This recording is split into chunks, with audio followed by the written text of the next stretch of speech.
എല്ലാവർക്കും നമസ്കാരം. അപ്പോൾ എല്ലാവരുടെയും സെക്രട്ടേറിയറ്റ് അസിസ്റ്റൻ്റിൻ്റെ പഠനമൊക്കെ നന്നായിട്ട് പോകുന്നു ഞാൻ വിചാരിക്കുന്നു. അവസാനത്തേക്ക് വെക്കരുത്, വെച്ചിട്ട് ഒരു കാര്യം ഉണ്ടാവില്ല. ഇപ്പോഴേ പഠിച്ചു തുടങ്ങിയാലേ നമുക്ക് ഈ കോമ്പറ്റീഷനിൽ മുന്നോട്ടെത്താൻ സാധിക്കുള്ളൂ. ഓക്കെ, അപ്പോൾ എല്ലാവരും കണ്ടിന്യൂസ് ആയിട്ട് ഒരു ടൈം ടേബിളൊക്കെ സെറ്റാക്കി പഠിക്കുന്നുണ്ടെന്ന് ഞാൻ വിചാരിക്കുകയാണ്. അപ്പോൾ ഇതുവരെ നമ്മുടെ ചാനലിൽ അപ്ലോഡ് ചെയ്തിരിക്കുന്നത് കറണ്ട് അഫെയറിൻ്റെ ഒരു ക്ലാസ്സും അതുപോലെ തന്നെ ഇന്ത്യൻ എക്കണോമി നമ്മൾ സ്റ്റാർട്ട് ചെയ്തിട്ടുണ്ട്. അപ്പോൾ അതിൽ നമ്മൾ GDP എന്താണെന്നൊക്കെ നമ്മൾ ഡിസ്കസ് ചെയ്തിട്ടുണ്ട്. അങ്ങനെ ഒരു 2 ക്ലാസ്സാണ് ഇതുവരെ അപ്ലോഡ് ചെയ്തിട്ടുള്ളത്. ഓക്കെ, ഇനി നമ്മൾ മോഡേൺ ഹിസ്റ്ററിയും അതേപോലെ തന്നെ കോൺസ്റ്റിറ്റ്യൂഷൻ്റെ കാര്യങ്ങളൊക്കെ, കോൺസ്റ്റിറ്റ്യൂഷൻ ഓൾറെഡി നമ്മൾ കുറേ ക്ലാസ്സുകളൊക്കെ ചെയ്തതാണ്. അതേപോലെ ഇംഗ്ലീഷും നമ്മൾ ക്ലാസ്സിൽ ചെയ്തതാണ്. അപ്പോൾ നമ്മൾ ഇനി പ്ലാൻ ചെയ്യുന്നുണ്ട് മോഡേൺ ഹിസ്റ്ററി വിശദമായിട്ട് ക്ലാസ് ചെയ്യാനും ജോഗ്രഫി എല്ലാം ക്ലാസ് ചെയ്യാൻ വേണ്ടി നമ്മൾ പ്ലാൻ ചെയ്യുന്നുണ്ട്. അപ്പോൾ ഒരു ആഡഡ് ആയിട്ട് നമ്മൾ ചെയ്യുന്നതാണ് ഇപ്പോൾ ഇന്നത്തെ ക്ലാസ് എന്ന് പറയുന്നത്. മോഡേൺ ഹിസ്റ്ററിയുടെ ഇതുവരെ UPSCക്ക് ചോദിച്ച ക്വസ്റ്റ്യൻസ് നമ്മൾ ഡിസ്കസ് ചെയ്യുകയാണ്. അതിനൊരു സീരീസ് ആയിട്ട് നമ്മൾ സ്റ്റാർട്ട് ചെയ്യുകയാണ്. അപ്പോൾ നിങ്ങൾക്ക് എല്ലാവർക്കും അറിയാം, ഒരു 2-3 ഇയേഴ്സ് ആയിട്ട് PSCയുടെ പാറ്റേൺ UPSC പാറ്റേണിലേക്ക് ഇങ്ങനെ മാറിക്കൊണ്ടിരിക്കുകയാണെന്ന് നിങ്ങൾക്ക് എല്ലാവർക്കും അറിയാം. നിങ്ങൾ ഒരുപാട് കേട്ടിട്ടുണ്ടാവും, നിങ്ങൾ പരീക്ഷ എഴുതുമ്പോൾ നിങ്ങൾക്കത് മനസ്സിലായിട്ടുണ്ടാവും. ഓക്കെ, അപ്പോൾ വെറുതെ ഫാക്ട്സ് മാത്രം പഠിച്ചു പോയിട്ട് കാര്യമില്ല, നമ്മൾ ആ ക്വസ്റ്റ്യൻ പ്രാക്ടീസ് ചെയ്ത് പോയാലേ കാര്യമുള്ളൂ. ഓക്കെ, അപ്പോൾ ഒരു കൺസെപ്റ്റ് ഓറിയൻറ്റഡ് ആയിട്ടുള്ള ഒരു പഠനത്തോടൊപ്പം പഴയ പോലെ തന്നെ ഫാക്ട്സും കാര്യങ്ങളും വേണം. അത് ഒഴിവാക്കാൻ നമുക്ക് എന്തായാലും സാധിക്കില്ല. അതിൻ്റെ കൂടെ കൺസെപ്റ്റ് ഓറിയൻറ്റഡ് ആയിട്ട് മാക്സിമം ക്വസ്റ്റ്യൻസ് വർക്കൗട്ട് ചെയ്ത് പോയാലേ നമ്മൾ പരീക്ഷാ ഹാളിൽ കയറിയില്ല ആ 1.5 മണിക്കൂർ നമ്മൾ എന്ത് പഠിച്ചു എന്നല്ല, പഠിച്ച കാര്യങ്ങൾ നമ്മൾ എങ്ങനെ ആ 1.5 മണിക്കൂർ അല്ലെങ്കിൽ 1.25 മണിക്കൂർ, പ്രിലിംസ് ആണെങ്കിൽ 1.25 മണിക്കൂറാണ്, മെയിൻസ് 1.5 മണിക്കൂറാണ് പരീക്ഷ. ആ ഒരു സമയത്തിൻ്റെ ഉള്ളിൽ, ആ ഒരു ടൈം പീരീഡിൽ എങ്ങനെ നിങ്ങൾ പഠിച്ച കാര്യങ്ങൾ തന്ന ക്വസ്റ്റ്യൻസുമായിട്ട് അതിൻ്റെ ഒരു ആപ്ലിക്കേഷൻ ചെയ്യാൻ പറ്റും എന്നുള്ളതാണ് നമ്മുടെ റാങ്ക് ഡിസൈഡ് ചെയ്യുന്ന കാര്യം എന്ന് പറയുന്നത്. ഓക്കെ, അപ്പോൾ അതിനുവേണ്ടി മാക്സിമം ക്വസ്റ്റ്യൻസ് നമ്മൾ കിട്ടുന്ന എല്ലാ ക്വസ്റ്റ്യൻസും നമ്മൾ സോൾവ് ചെയ്യാം. UPSC ക്വസ്റ്റ്യൻസും നമ്മൾ UPSC ക്വസ്റ്റ്യൻസ് ഉൾപ്പെടുത്തുന്നുണ്ട്, അതേപോലെ SSCയുടെ ക്വസ്റ്റ്യൻസ് നമ്മൾ ഉൾപ്പെടുത്തുന്നുണ്ട്. അതേപോലെ തന്നെ ഇതുവരെ ചോദിച്ചാൽ കേരള PSC ക്വസ്റ്റ്യൻസൊക്കെ നമ്മൾ വരും ക്ലാസ്സുകളിലൊക്കെ റെഫർ ചെയ്യുന്നതാണ്. ഇന്ന് നമ്മൾ UPSC പ്രീവിയസ് ഇയർ ക്വസ്റ്റ്യൻസിൻ്റെ ഒരു സീരീസാണ്, മോഡേൺ ഹിസ്റ്ററിക്ക് മാത്രം വേണ്ടിയുള്ള ഒരു സീരീസാണ്. ഓക്കെ, അപ്പോൾ ഒരു 1995 മുതൽ നമ്മൾ ഏകദേശം ഒരു 2023 കഴിഞ്ഞ വർഷത്തെ ക്വസ്റ്റ്യൻ പേപ്പർ വരെ, ഏകദേശം 2023-24 വരെയുള്ള ക്വസ്റ്റ്യൻ പേപ്പേഴ്സ് നമ്മൾ കവർ ചെയ്യുന്നതായിരിക്കും. ഓക്കെ, അപ്പോൾ അതിൻ്റെ ആദ്യത്തെ ക്ലാസ്സാണ് ഇന്ന്. നമ്മളിന്ന് 1995 ഏകദേശം ആ ഒരു പീരീഡ് മുതലുള്ള ക്വസ്റ്റ്യൻസാണ് നമ്മൾ ഡിസ്കസ് ചെയ്യാൻ പോകുന്നത്. അപ്പോൾ നമുക്ക് തുടങ്ങിയാലോ. അപ്പോൾ ഈ ക്വസ്റ്റ്യൻ ചെയ്യുന്നതുകൊണ്ടുള്ള മെച്ചം എന്ന് പറയുന്നത് ഒരുപാട് ഫാക്ട്സ് നിങ്ങൾക്ക് മനസ്സിലാക്കാൻ സാധിക്കും, ക്വസ്റ്റ്യൻ ചോദിക്കുന്ന പാറ്റേൺ നിങ്ങൾക്ക് മനസ്സിലാക്കാൻ സാധിക്കും. അതുപോലെ തന്നെ കോൺഫിഡൻസ് ലെവൽ. അപ്പോൾ ഇത്രയും ക്വസ്റ്റ്യൻസ് നമ്മൾ UPSC പാറ്റേണിലുള്ള ക്വസ്റ്റ്യൻസ് ഇത്രയും നമ്മൾ സോൾവ് ചെയ്തു എന്ന് പറയുമ്പോൾ നമ്മുടെ കോൺഫിഡൻസ് ലെവൽ ബൂസ്റ്റ് ചെയ്യാൻ വേണ്ടി വളരെയേറെ സഹായിക്കുന്നത് അതാണ്. കോൺഫിഡൻസ് ആണ് നമ്മുടെ മെയിൻ സാധനം. പരീക്ഷ ഹാളിൽ ഇരിക്കുമ്പോൾ നമുക്കൊരു കോൺഫിഡൻസ് ഉണ്ടാവണം. ആ കോൺഫിഡൻസിലാണ് നമുക്ക് എന്ത് ചെയ്യുന്നത്, നമ്മുടെ മാർക്ക് കൂടാൻ പോകുന്നത്. ഓക്കെ, അപ്പോൾ കോൺഫിഡൻസ് ലെവൽ ഇൻക്രീസ് ചെയ്യുക എന്നുള്ളത് വളരെ ഇമ്പോർട്ടൻ്റ് ആയിട്ടുള്ള ഒരു ഫാക്ടറാണ്. അതും ഇതിലൂടെ നിങ്ങൾക്ക് എന്ത് ചെയ്യാം, നിങ്ങളുടെ കോൺഫിഡൻസ് ലെവൽ ബൂസ്റ്റ് ചെയ്യാൻ വളരെയേറെ സഹായിക്കുന്ന ഒരു സീരീസ് ആയിരിക്കും ഇത്. അപ്പോൾ നമുക്ക് തുടങ്ങാം. അപ്പോൾ ഞാൻ പറഞ്ഞു 1995 മുതലാണ് നമ്മൾ സ്റ്റാർട്ട് ചെയ്യാൻ പോകുന്നത്. ഫസ്റ്റ് ക്വസ്റ്റ്യൻ നോക്കിക്കേ. In the interim government formed in 1946, the vice president of the executive council was. അപ്പോൾ 1995 പാറ്റേണൊക്കെ കുറച്ചും കൂടെ എളുപ്പമായിട്ടുള്ള ക്വസ്റ്റ്യൻസ് ആയിരിക്കും. പിന്നീട് അങ്ങനെ പാറ്റേൺ അങ്ങനെ മാറി വരുന്നത് നിങ്ങൾക്ക് കാണാൻ സാധിക്കും. ഓക്കെ, അപ്പോൾ ജസ്റ്റ് ഒരു സിമ്പിൾ ആയിട്ടുള്ള ക്വസ്റ്റ്യൻ ആണ്, നിങ്ങൾക്ക് അറിയുന്നതായിരിക്കും. ജസ്റ്റ് ഒന്ന് പറഞ്ഞേ, ഉത്തരം നിങ്ങളൊന്ന് നോക്കുക. ക്വസ്റ്റ്യൻ ഒന്ന് പോസ് ചെയ്യുക, എന്നിട്ട് ഉത്തരം നിങ്ങൾ തന്നെ ഒന്ന് നോക്കുക. In the interim government formed in 1946, the vice president of the executive council was. നിങ്ങൾക്ക് അറിയാം ആരായിരുന്നു വൈസ് പ്രസിഡന്റ് എന്ന് പറയുന്നത്? ജവഹർലാൽ നെഹ്റു ആയിരുന്നു അല്ലേ? അപ്പോൾ ഓപ്ഷൻ A ആണ് ജവഹർലാൽ നെഹ്റു. അപ്പോൾ നമ്മൾ ക്വസ്റ്റ്യനും അതിൻ്റെ കുറച്ച് ഫാക്ട്സും നമ്മൾ ഡിസ്കസ് ചെയ്യുന്നതായിരിക്കും. അങ്ങനെയായിരിക്കും നമ്മൾ മുന്നോട്ട് പോകുന്നത്. അപ്പോൾ അതുമായി ബന്ധപ്പെട്ട കുറച്ച് കാര്യങ്ങൾ പറയാം. ഓക്കെ, അപ്പോൾ 1946, ഇപ്പോൾ ഓൾറെഡി ക്വസ്റ്റ്യൻ തന്നിട്ടുണ്ട് 1946 എന്ന്. ശരിക്കും പറയുകയാണെങ്കിൽ 1946 സെപ്റ്റംബർ മാസം 2-ാം തീയതിയാണ് എന്ത് പറയുന്നത്, ഇൻറ്ററിം ഗവൺമെൻറ് അഥവാ താൽക്കാലിക ഗവൺമെൻറ്, പ്രൊവിഷണൽ ഗവൺമെൻറ് എന്നൊക്കെ നമുക്ക് പ്രൊവിഷണൽ ഗവൺമെൻറ് എന്നൊക്കെ നമുക്ക് പറയാൻ സാധിക്കും. അപ്പോൾ ഇടക്കാല ഗവൺമെൻറ് അഥവാ ഇൻറ്ററിം ഗവൺമെൻറ് വരുന്നത് 1946 സെപ്റ്റംബർ 2-ാം തീയതിയാണ്. നമ്മൾ കോൺസ്റ്റിറ്റ്യൂവൻ്റ് അസംബ്ലി പഠിച്ചപ്പോൾ നമ്മൾ വിശദമായിട്ട് കാര്യങ്ങളൊക്കെ പറഞ്ഞിട്ടുണ്ടായിരുന്നു. ഓക്കെ, അപ്പോൾ മനസ്സിലാക്കേണ്ട കാര്യം എന്താണ്, ക്യാബിനറ്റ് മിഷൻ പ്ലാൻ. ബ്രിട്ടീഷ് പ്രധാനമന്ത്രി ആ സമയത്താണ് ക്ലെമന്റ് ആറ്റ്ലിയാണ്. അപ്പോൾ ബ്രിട്ടീഷ് പ്രധാനമന്ത്രി ക്ലെമന്റ് ആറ്റ്ലി ഇന്ത്യയിലേക്ക് ഒരു ക്യാബിനറ്റ് മിഷന് വിടുകയാണ്. ഓക്കെ, അതിൻ്റെ ബാക്ക്ഗ്രൗണ്ട് കാര്യങ്ങളൊക്കെ നമ്മൾ പിന്നീട് വിശദമായിട്ട് മോഡേൺ ഇന്ത്യയിൽ പഠിക്കുന്നതായിരിക്കും. ഓക്കെ, ഇപ്പോൾ നമ്മൾ ഈ ക്വസ്റ്റ്യൻ്റെ ആയിട്ട് ജസ്റ്റ് കുറച്ച് ഫാക്ട്സ് മാത്രമാണ് പറയുന്നത്. ഓക്കെ, അപ്പോൾ ആറ്റ്ലി എന്ത് ചെയ്യാണ്, ക്യാബിനറ്റ് മിഷൻ പ്ലാൻ ഇന്ത്യയിലേക്ക് വിടുകയാണ്. അതിൻ്റെതുമായി ബന്ധപ്പെട്ട് കോൺസ്റ്റിറ്റ്യൂവൻ്റ് അസംബ്ലി അതിൻ്റെ ഇലക്ഷനും കാര്യങ്ങളൊക്കെ നടന്നത് എങ്ങനെയാണ് നടക്കുന്നതൊക്കെ നമ്മൾ വിശദമായിട്ട് പറഞ്ഞതാണ്. കോൺസ്റ്റിറ്റ്യൂവൻ്റ് അസംബ്ലി നടക്കുന്നു, അങ്ങനെ ഇന്ത്യൻ ഗവൺമെൻറ് നിലവിൽ വരുന്നു. അപ്പോൾ ഈ ക്യാബിനറ്റ് മിഷൻ പദ്ധതിയാണ്. ഈ ക്യാബിനറ്റ് മിഷൻ പ്ലാൻ ഇന്ത്യയിലേക്ക് വരുന്ന സമയത്ത് ഇവിടെ വൈസ്രോയ് എന്ന് പറയുന്ന ആരാണ്, വെയ്വലാണ്. ഓക്കെ, അപ്പോൾ ഇന്ത്യൻ ഗവൺമെൻറ് നിലവിൽ വരുന്ന സമയത്ത് വൈസ്രോയുടെ എക്സിക്യൂട്ടീവ് കൗൺസിലാണ് എന്ത് ചെയ്യുന്നത്, ഇന്ത്യൻ ഗവൺമെൻറ് എന്ന് പറയുന്ന രൂപത്തിലൊക്കെ പ്രവർത്തിക്കുന്നത്. അപ്പോൾ ഇന്ത്യൻ ഗവൺമെൻറ്റിൻ്റെ പ്രസിഡന്റ് എന്ന് പറയുന്നത് ആരാണ്, വൈസ്രോയ് തന്നെയാണ്. വൈസ് പ്രസിഡന്റ് ആണ് ആര്, ജവഹർലാൽ നെഹ്റു. നമുക്ക് എന്ത് പറയാൻ പറ്റും, ജവഹർലാൽ നെഹ്റുവിൻ്റെ നേതൃത്വത്തിലുള്ള ഇന്ത്യൻ ഗവൺമെൻറ് എന്ന് പറയുന്നത് ആണെന്ന് നമുക്ക് പറയാൻ സാധിക്കും. അപ്പോൾ പ്രസിഡന്റ് ആരാണ്, ആദ്യത്തെ വെയ്വലായിരുന്നു. അപ്പോൾ വൈസ്രോയ് ആണ് പ്രസിഡന്റ് എന്ന് പറയുന്ന ഒരു ഓർമ്മയുണ്ടായിരിക്കണം. വൈസ് പ്രസിഡന്റ് ആണ് ജവഹർലാൽ നെഹ്റു. അപ്പോൾ വെയ്വലും പിന്നീട് മൗണ്ട് ബാറ്റനുമാണ് ഈ പറയുന്നതിൽ പ്രസിഡൻ്റായിട്ട്, ഈ പറയുന്ന ഇന്ത്യൻ ഗവൺമെൻറ്റിൽ പ്രസിഡൻ്റായിട്ട് ഇരുന്നിട്ടുള്ള ആൾക്കാർ. അപ്പോൾ ഇന്നത്തെ പ്രധാനമന്ത്രി എന്ന് പറയുന്ന ഒരു പദവിയിലാണ് വൈസ് പ്രസിഡന്റ് എന്ന് പറയുന്നതിൻ്റെ ഈക്വലായിട്ട് വരുന്നത്. ഓക്കെ, അപ്പോൾ ജവഹർലാൽ നെഹ്റു ആയിരുന്നു എന്ന് മനസ്സിലാക്കി വെക്കുക. ഈ പറയുന്ന ക്യാബിനറ്റ് മിഷൻ പദ്ധതിയാണ്. ഈ സമയത്ത് വെയ്വലാണ്. അതിന് ശേഷം പിന്നീട് വെയ്വൽ മാറിക്കഴിഞ്ഞ് ഫെബ്രുവരി 1947 മുതൽ പിന്നീട് സ്വാതന്ത്ര്യം കിട്ടുന്നത് വരെ മൗണ്ട് ബാറ്റൻ ആണ് ഇരിക്കുന്നത് എന്നൊക്കെ ജസ്റ്റ് ഒന്ന് മനസ്സിലാക്കി വെച്ചാൽ മതി. ഓക്കെ, അതുമായി പിന്നെ ബന്ധപ്പെട്ട കാര്യം പറയാനുള്ളത് 1990 ഒരു ഗവൺമെൻറ് ഓഫ് ഇന്ത്യ ആക്ടിനെ കുറിച്ച് നിങ്ങൾ കേട്ടിട്ടുണ്ടാവും അല്ലേ. 1919 ഗവൺമെൻറ് ഓഫ് ഇന്ത്യ ആക്ട്. ഈ ആക്ട് അനുസരിച്ചായിരുന്നു എന്ത് പറയുന്നത്, ഈ ഇടക്കാല ഗവൺമെൻറ് പ്രവർത്തിച്ചിരുന്നത്. അപ്പോൾ വളരെ ഇമ്പോർട്ടൻ്റ് ആയിട്ട് പോയിന്റാണ്. ഇന്ത്യൻ ഗവൺമെൻറ് പ്രവർത്തിച്ചിരുന്നത് ഗവൺമെൻറ് ഓഫ് ഇന്ത്യ ആക്ട് 1919 ആ ആക്ട് അനുസരിച്ചായിരുന്നു പ്രവർത്തിച്ചിരുന്നത് എന്ന് കൂടെ ഒന്ന് മനസ്സിലാക്കി വയ്ക്കുക. ഓക്കെ, ഇനി ഇതിലെ മറ്റു കാര്യങ്ങൾ നമ്മൾ വൈസ് പ്രസിഡന്റ് ജവഹർലാൽ നെഹ്റു എന്ന് പറഞ്ഞു. അപ്പോൾ ഓക്കെ, അപ്പോൾ സി രാജഗോപാലാചാരി ആരായിരുന്നു, ഡിപ്പാർട്ട്മെൻറ്റ് ഓഫ് എഡ്യൂക്കേഷൻ ഇദ്ദേഹത്തിൻ്റെ കീഴിലാണ്. അതായത് എഡ്യൂക്കേഷൻ മിനിസ്റ്റർ ആയിരുന്നു സി രാജഗോപാലാചാരി എന്ന് പറയാം. ഡോക്ടർ രാജേന്ദ്ര പ്രസാദിൻ്റെ കീഴിൽ അഗ്രികൾച്ചർ ആയിരുന്നു. ഓക്കെ, അപ്പോൾ ഫുഡ് ആൻഡ് അഗ്രികൾച്ചർ ഡിപ്പാർട്ട്മെൻറ്റിൻ്റെ ഹെഡായിരുന്നു ആര്, രാജേന്ദ്ര പ്രസാദ് എന്ന് പറയുന്നത്. അതേപോലെ തന്നെ ഈ ഇടക്കാല ഗവൺമെൻറ്റിലെ ആഭ്യന്തര വകുപ്പ്, ഹോം മിനിസ്റ്ററി ആരുടെ കീഴിലായിരുന്നു വെച്ച് കഴിഞ്ഞാൽ സർദാർ വല്ലഭായ് പട്ടേലിൻ്റെ കീഴിലായിരുന്നു. ഓക്കെ, ഇത്രയും ബേസിക് കാര്യങ്ങൾ ജസ്റ്റ് നിങ്ങളൊന്ന് മനസ്സിലാക്കി വെച്ചാൽ മതി. ഈ ക്വസ്റ്റുമായി ബന്ധപ്പെട്ട് ഇത്രയും നമുക്ക് പറഞ്ഞാൽ മതി. അതുപോലെ തന്നെ ഒരു കാര്യം കൂടി നോട്ട് ചെയ്ത് വയ്ക്കുക, ഫിനാൻസ് ആദ്യം മുസ്ലിം ലീഗിൽ പങ്കെടുത്തില്ല എന്നൊക്കെ നിങ്ങൾക്ക് അറിയാം. പിന്നീട് മുസ്ലിം ലീഗ് ഇതിലേക്ക് വരുന്ന സമയത്ത് ഫിനാൻസ് ആർക്ക് കൊടുത്തു, ലിയാഖത്ത് അലി ഖാന് കൊടുത്തു. ലിയാഖത്ത് അലി ഖാന് ഫിനാൻസ് കൊടുത്തു. ഓക്കെ, ആ കാര്യം കൂടി. അപ്പോൾ മുസ്ലിം ലീഗിലെ ആളാണ്, അത് മുസ്ലിം ലീഗിൻ്റെ റെപ്രസെൻറ്റേറ്റീവാണ് ഈ പറയുന്ന ലിയാഖത്ത് അലി ഖാൻ എന്ന് കൂടെ ഒന്ന് മനസ്സിലാക്കി വയ്ക്കുക.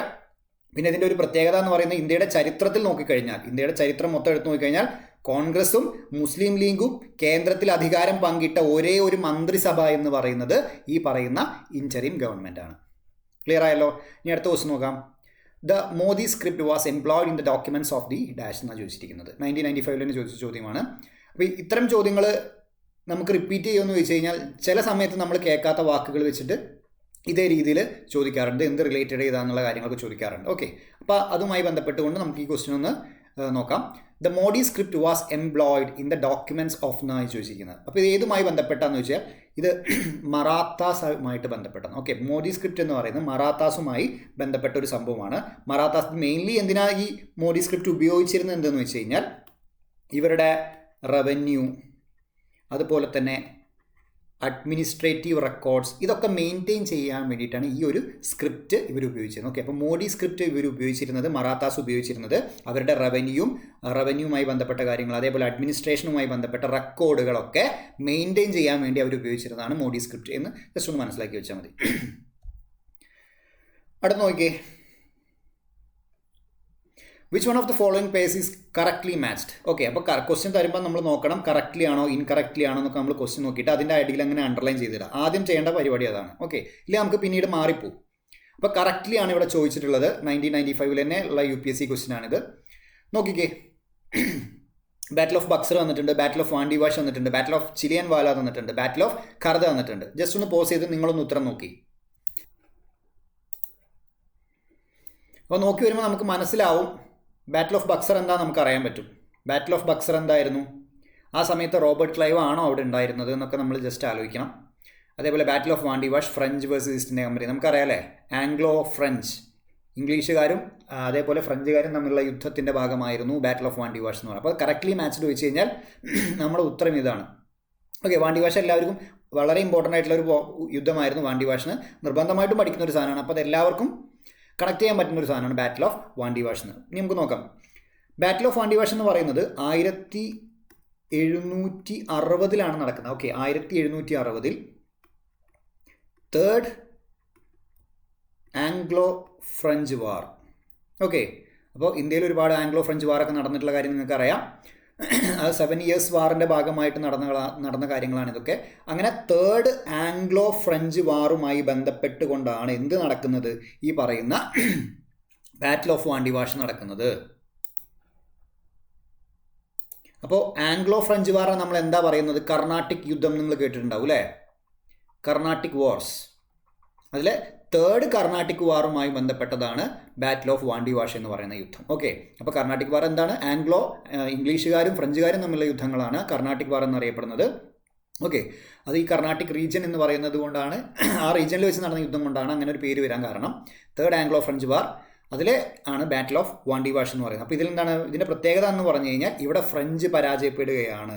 ഓക്കെ, അപ്പോൾ ഇംഗ്ലീഷ് അവസാനം ആയിട്ട് ആരെ തോൽപ്പി, അതായത് ഫ്രഞ്ചിൻ്റെ ഇന്ത്യൻ സ്വപ്നങ്ങൾ, അവിടെ ഇന്ത്യ കൈയടക്കുക എന്ന് പറയുന്ന ഫ്രഞ്ചുകാരുടെ സ്വപ്നങ്ങളൊക്കെ അവസാനിക്കുന്ന ഒരു യുദ്ധമാണ് ബാറ്റിൽ ഓഫ് വാണ്ടിവാഷ്. ഇവിടെ ഇംഗ്ലീഷുകാർ അവരെ അവസാനമായിട്ട് പരാജയപ്പെടുത്തുന്നതാണ് ബാറ്റിൽ ഓഫ് വാണ്ടിവാഷ്. വർഷം പഠിച്ചു വയ്ക്കുക, 1760 ആണ്. ഓക്കെ, ഈ വാണ്ടിവാഷ് എന്ന് പറഞ്ഞാൽ വാണ്ടവാസി എന്ന് പറഞ്ഞാൽ തമിഴ്നാട്ടിലെ ഒരു സ്ഥലമാണ് വാണ്ടവാസി. അവിടെ നടന്ന യുദ്ധം കൊണ്ടാണ്. അപ്പോൾ വാണ്ടിവാഷ് എവിടെ നടന്നു വെച്ചാൽ നമുക്ക് തമിഴ്നാട്ടിലാണെന്ന് പറയാൻ പറ്റും. ഓക്കെ, അടുത്തത് ബാറ്റിൽ ഓഫ് ബക്സർ നിങ്ങൾ കേട്ടിട്ടുണ്ടാവും, battle of Plassey, battle of Buxar നിങ്ങൾ കേട്ടിട്ടുണ്ടാവും. വർഷം 1764, വളരെ ഇമ്പോർട്ടൻ്റ് ആണ്. 1764 ആണ്. ക്രൊണോളജിക്കൽ ഓർഡറിലൊക്കെ നമുക്ക് ഇതൊക്കെ ചോദ്യങ്ങളായിട്ട് വരാം, മുന്നേ വന്നിട്ടുമുണ്ട്, ഇനി വരാനും സാധിക്കുന്നതാണ്. അപ്പോൾ വർഷങ്ങൾ നിങ്ങൾ ആലോചിച്ച് വയ്ക്കുക. ഓക്കെ, അപ്പോൾ ബാറ്റിൽ ഓഫ് ബക്സർ എന്ന് പറയുന്നത് ആരൊക്കെ തമ്മിലാണ്, ഇംഗ്ലീഷുകാരും ഇംഗ്ലീഷ് ഈസ്റ്റ് ഇന്ത്യ കമ്പനിയും 3 ശക്തികളും കൂടെയാണ് നടക്കുന്നത് അല്ലേ. ഈ ഭാഗത്ത് 3 ശക്തികൾ വരുന്നുണ്ട്. ആരൊക്കെയാണെന്ന് ഓക്കെ, അതപ്പം നോക്കാം. ഇവിടെ ആര് വരുന്നുണ്ട്, ബംഗാളിൽ നിന്ന് മിർ ഖാസിം വരുന്നുണ്ട് അല്ലേ.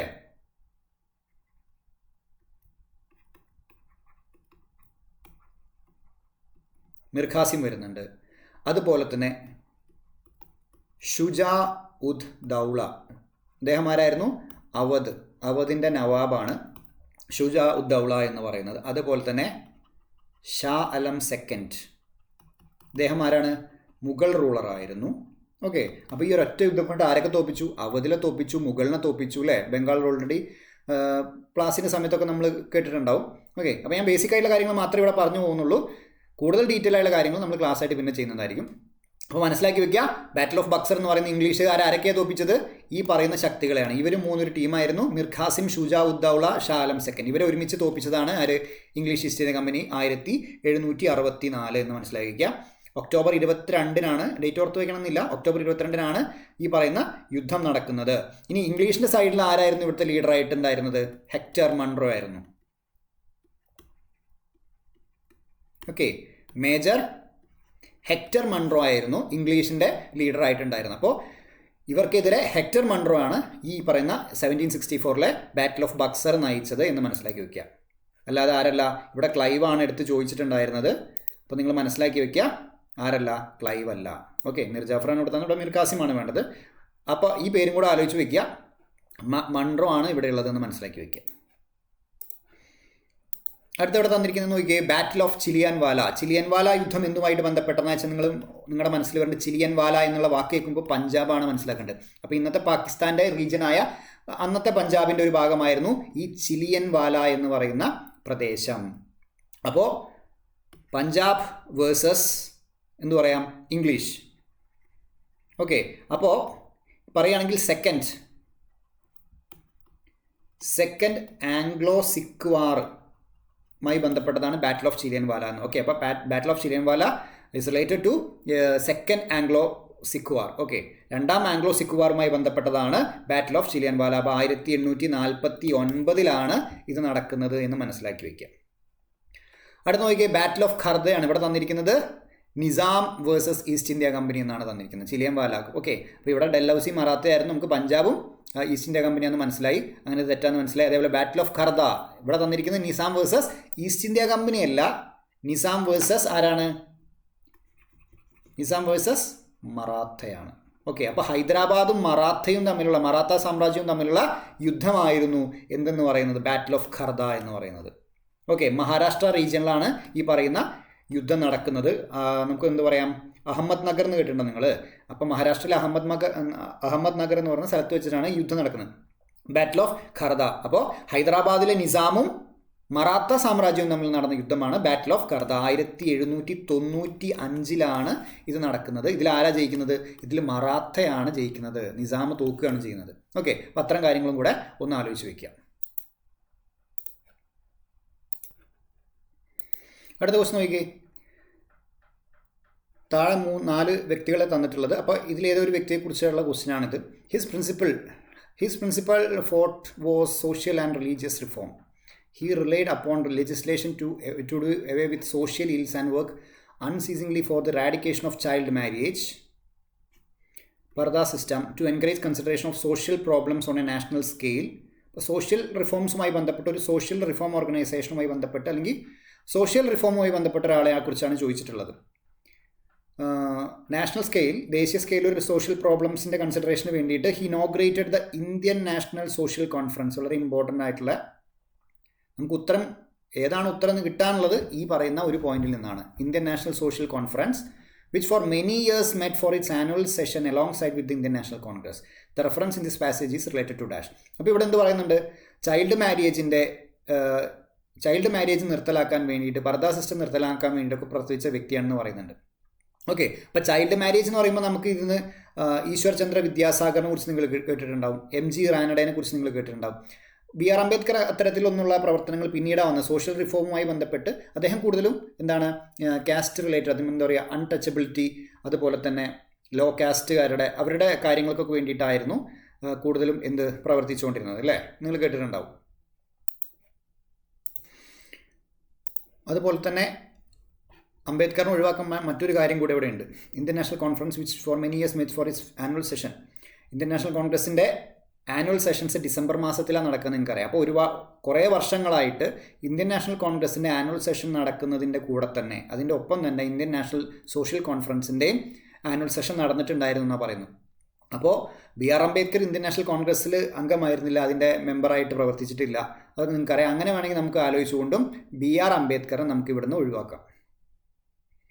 ഓക്കെ, പിന്നെ അതുപോലെ തന്നെ മെഹ്റാംജി മലബാറി, അദ്ദേഹം ഇന്ത്യൻ നാഷണൽ കോൺഗ്രസുമായിട്ടുള്ള ബന്ധങ്ങൾ കുറവായിരുന്നു. അദ്ദേഹം ആദ്യത്തെ സെഷനിലൊക്കെ പങ്കെടുത്തിട്ടുണ്ടെങ്കിലും അദ്ദേഹം ജോയിൻ ചെയ്തിട്ടൊന്നുമില്ല, കോൺഗ്രസ്സിൽ ഒരു മെമ്പറായിട്ട് അങ്ങനെ ജോയിൻ ചെയ്തിട്ടൊന്നുമില്ല.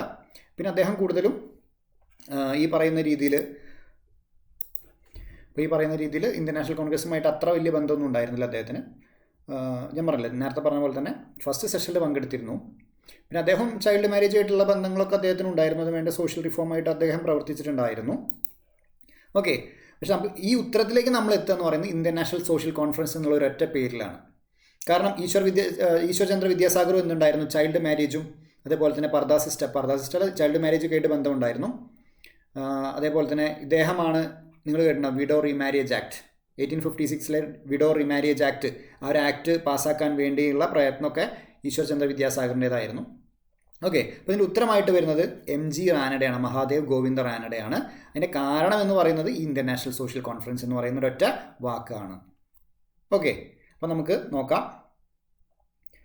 അപ്പോൾ റാനഡെനെ കുറിച്ച് പറയുകയാണെങ്കിൽ അദ്ദേഹം എന്ത് ചെയ്യുന്നതാണ്, വിഡോ റീമാരേജ്, ചൈൽഡ് മാരേജ്, അതുപോലെ തന്നെ വനിതകളുടെ അവകാശങ്ങൾ, ഇതിനൊക്കെ വേണ്ടി പ്രയത്നിച്ച ഒരു വ്യക്തിയാണ് MG റാനഡെ. അപ്പോൾ നിങ്ങളൊരു പരീക്ഷയ്ക്ക് പഠിക്കുകയാണെങ്കിൽ MG റാനഡേനെ പഠിക്കാതെ പോകരുത്. കാരണം അത്രയും ഇമ്പോർട്ടൻ്റ് ആയിട്ടൊരു വ്യക്തിയാണ് മഹാദേവ് ഗോവിന്ദ റാനഡെ എന്ന് പറയുന്നത്. മഹാരാഷ്ട്രയുടെ സോക്രട്ടീസ് എന്നൊക്കെ അറിയപ്പെടുന്ന വ്യക്തിയാണ് ആര്, MG റാനഡെ എന്ന് പറയുന്നത്. ഓക്കെ, ഇനി ഇദ്ദേഹവുമായി ബന്ധപ്പെട്ട കുറച്ച് കാര്യങ്ങൾ പറയാം. നിങ്ങൾ കേട്ടിട്ടുണ്ടാവും, പ്രാർത്ഥനാ സമാജ് നിങ്ങൾ കേട്ടിട്ടുണ്ടാവും. പ്രാർത്ഥനാ സമാജ് എന്ന് പറയുന്ന വാക്ക് സമാജത്തിനെ കുറിച്ച് നിങ്ങൾ കേട്ടിട്ടുണ്ടാവും. ഇതാരാണ് തുടങ്ങുന്നത്? ആത്മാറാം പാണ്ഡുരംഗാണ് തുടങ്ങുന്നത്. ആത്മാറാം പാണ്ഡുരംഗാണ് ഈ പറയുന്ന പ്രാർത്ഥനാ സമാജ് ആരംഭിക്കുന്നത്. 1867 കേശബ് ചന്ദ്ര സെന്നിൻ്റെ സഹായത്തോടെ പ്രാർത്ഥനാ സമാജ് ആരംഭിക്കുന്നത് ആത്മാറാം പാണ്ഡുരംഗാണ്. ഓക്കെ, ഇതിനെ ഈ സമാജത്തിൻ്റെ പ്രവർത്തനങ്ങളൊക്കെ നല്ല രീതിയിൽ വിപുലീകരിച്ചുകൊണ്ട് എന്താ പറയാൻ പറ്റുക, ഒരു അഖിലേന്ത്യാ സ്വഭാവം, ഒരു all India national all India ആയിട്ട്, അതായത് ഇന്ത്യയിൽ മുഴുവനായിട്ടുള്ള ഇതിൻ്റെ ഒരു പ്രവർത്തനങ്ങളൊക്കെ വിപുലീകരിക്കാൻ വേണ്ടി പ്രവർത്തിച്ച പ്രധാനപ്പെട്ട ഒരു വ്യക്തിയായിരുന്നു റാനഡെ എന്ന് പറയുന്നത്. ഓക്കെ, അപ്പോൾ റാനഡയ്ക്ക് പ്രാർത്ഥനാ സമാജമായിട്ടൊരു ബന്ധമുണ്ട്. ആ ഒരു കണക്ഷനാണ് നമുക്ക് വേണ്ടത്. ഓക്കെ, ഇപ്പോൾ ഏതെങ്കിലും സ്റ്റേറ്റ്മെൻറ്റ് തരുന്ന സമയത്ത് നമുക്കറിയാം പ്രാർത്ഥനാ സമാജമായിട്ട് മഹാദേവ് ഗോവിന്ദ് റാനഡയ്ക്ക് ബന്ധമുണ്ടെങ്കിൽ നമുക്ക് ചില സ്റ്റേറ്റ്മെൻറ്റ് ഒഴിവാക്കാനും ചില സ്റ്റേറ്റ്മെൻറ്റിലേക്ക് എത്താനൊക്കെ, അപ്പോൾ അങ്ങനത്തെ ഒരു കണക്ഷനാണ് നമുക്ക് ഓരോന്നിലും ഉണ്ടാക്കി വെക്കേണ്ടത്. ഓക്കെ, അപ്പോൾ റാനഡയ്ക്ക് പ്രാർത്ഥനാ സമാജമായിട്ടൊരു ബന്ധമുണ്ടെന്ന് മനസ്സിലാക്കി വയ്ക്കുക. അതുപോലെ തന്നെ servants of India society, Gopalakrishna Gokhale 1905 ആരംഭിച്ച സെർവൻസ് ഓഫ് ഇന്ത്യ സൊസൈറ്റി നിങ്ങൾ കേട്ടിട്ടുണ്ടാവും. സെർവൻസ് ഓഫ് ഇന്ത്യ സൊസൈറ്റി അത് ഗോപാലകൃഷ്ണ ഗോഖലെ ആരംഭിക്കുന്നത് ഈ റാനഡയുടെ സഹായത്തോടെയാണ് എന്നുകൂടെ ഒന്ന് മനസ്സിലാക്കി വയ്ക്കുക. അതുപോലെ തന്നെ ഗോപാലകൃഷ്ണ ഗോഖലെയുടെ രാഷ്ട്രീയ ഗുരു എന്നൊക്കെ അറിയപ്പെടുന്ന വ്യക്തി MG റാനഡയാണ്. പിന്നെ നമ്മൾ പറഞ്ഞ വളരെ ഇമ്പോർട്ടൻ്റ് ആയിട്ട് നിങ്ങൾ ഓർത്ത് വെക്കേണ്ടതാണ് ഇന്ത്യൻ നാഷണൽ സോഷ്യൽ കോൺഫറൻസ് എന്ന് പറയുന്നത്. Indian National Social conference found ചെയ്തത്, അതിൻ്റെ ഫൗണ്ടേഴ്സായിട്ട് അറിയപ്പെടുന്നത് ഒരാൾ റാനഡയാണ്, അതുപോലെ തന്നെ രഘുനാഥ റാവു. ഓക്കെ, അപ്പോൾ രഘുനാഥ റാവും അതുപോലെ തന്നെ MG റാനഡയാണ് ഈ പറയുന്ന ഇന്ത്യൻ നാഷണൽ സോഷ്യൽ കോൺഫറൻസിൻ്റെ ഫൗണ്ടേഴ്സായിട്ട് അറിയപ്പെടുന്നത്. ഇത് എവിടെ ഫൗണ്ട് ചെയ്യുന്നത് വെച്ചാൽ ഇന്ത്യൻ നാഷണൽ കോൺഗ്രസിൻ്റെ 3ാമത്തെ സെഷൻ നടക്കുന്നത് എവിടെയാണ്? മദ്രാസിൽ വെച്ചിട്ടാണ്. ഓക്കെ, മദ്രാസിൽ വെച്ചിട്ടാണ് ഇന്ത്യൻ നാഷണൽ കോൺഗ്രസിൻ്റെ 3ാമത്തെ സെഷൻസ് നടക്കുന്നത്. ഓക്കെ, തേർഡ് സെഷൻ എന്ന് പറയുമ്പോൾ എപ്പോഴായിരിക്കും? 1887 കാരണം 85 കോൺഗ്രസ് സ്റ്റാർട്ട് ചെയ്യുന്നത്, 86 2ാമത്തെ സെഷൻ, 87 3ാമത്തെ സെഷൻ. ഓക്കെ, മദ്രാസിൽ വെച്ചിട്ട് ആരായിരുന്നു ഇതിൻ്റെ പ്രിസൈഡ് ചെയ്തിരുന്നത്? ബദ്രുദ്ദീൻ ത്യാബ്ജി ആയിരുന്നു. ബദ്രുദ്ദീൻ ത്യാബ്ജി ഇന്ത്യൻ നാഷണൽ കോൺഗ്രസിൻ്റെ ആദ്യത്തെ മുസ്ലിം പ്രസിഡൻ്റാണ് ആര്? ബദ്രുദ്ദീൻ ത്യാബ്ജി എന്ന് പറയുന്നത്. ഓക്കെ, അപ്പോൾ ഈ സെഷനിൽ വെച്ചിട്ടാണ് എന്ത് ചെയ്യുന്നത്? ഈ പറയുന്ന ഇന്ത്യൻ നാഷണൽ സോഷ്യൽ കോൺഫറൻസ് എന്ന് പറയുന്ന സംഘടന കോൺഫറൻസ് എന്ത് ചെയ്യുന്നത്? ഫൗണ്ട് ചെയ്യുന്നത്. ആരാ ഫൗണ്ട് ചെയ്തത്? റാനഡയും രഘുനാഥ റാവുമാണ്. അപ്പോൾ ഈ സെഷൻ മുതൽ, അപ്പോൾ ശരിക്കും പറയുമ്പം ഈ സെഷനാണ് ഇന്ത്യൻ നാഷണൽ സോഷ്യൽ കോൺഫറൻസിൻ്റെ ഫസ്റ്റ് സെഷൻ എന്നറിയപ്പെടുന്നത്. ഈ മദ്രാസിലെ ഈ സെഷനാണ് ഇന്ത്യൻ നാഷണൽ കോൺഗ്രസിൻ്റെ 3ാമത്തെ സെഷനാണ്. അപ്പോൾ ഈ സെഷൻ മുതൽ പിന്നീട് അങ്ങോട്ട് എല്ലാ വർഷവും ഇന്ത്യൻ നാഷണൽ കോൺഗ്രസിൻ്റെ ആനുവൽ സെഷൻ്റെ കൂടെ ഈ പറയുന്ന ഇന്ത്യൻ നാഷണൽ സോഷ്യൽ കോൺഫറൻസിൻ്റെയും സെഷൻ അതിൻ്റെ എലോങ് സൈഡ് നടക്കുന്നുണ്ടായിരുന്നു എന്നും കൂടെ ഒന്ന് മനസ്സിലാക്കി വയ്ക്കാം. ഓക്കെ, ഇത് പ്രധാനമായിട്ടും എന്തിനൊക്കെയാണ് ഫോക്കസ് ചെയ്തതെന്ന് വെച്ച് കഴിഞ്ഞാൽ പ്രധാനപ്പെട്ട സാമൂഹിക പ്രശ്നങ്ങളെയാണ് ഈ പറയുന്ന ഇന്ത്യൻ നാഷണൽ സോഷ്യൽ കോൺഫറൻസ് അഭിമുഖീകരിച്ചിരുന്നത് എന്ന് മനസ്സിലാക്കുക. അതുപോലെ തന്നെ ഈ സെല്ല് അറിയപ്പെട്ടിരുന്നത് എന്താണെന്ന് വെച്ചാൽ ഈ പറയുന്ന ഇന്ത്യൻ നാഷണൽ സോഷ്യൽ കോൺഫറൻസ് അറിയപ്പെട്ടിരുന്നത്, ഇമ്പോർട്ടൻ്റ് ആയിട്ട് മനസ്സിലാക്കി വയ്ക്കുക, social reform cell of the Indian National Congress.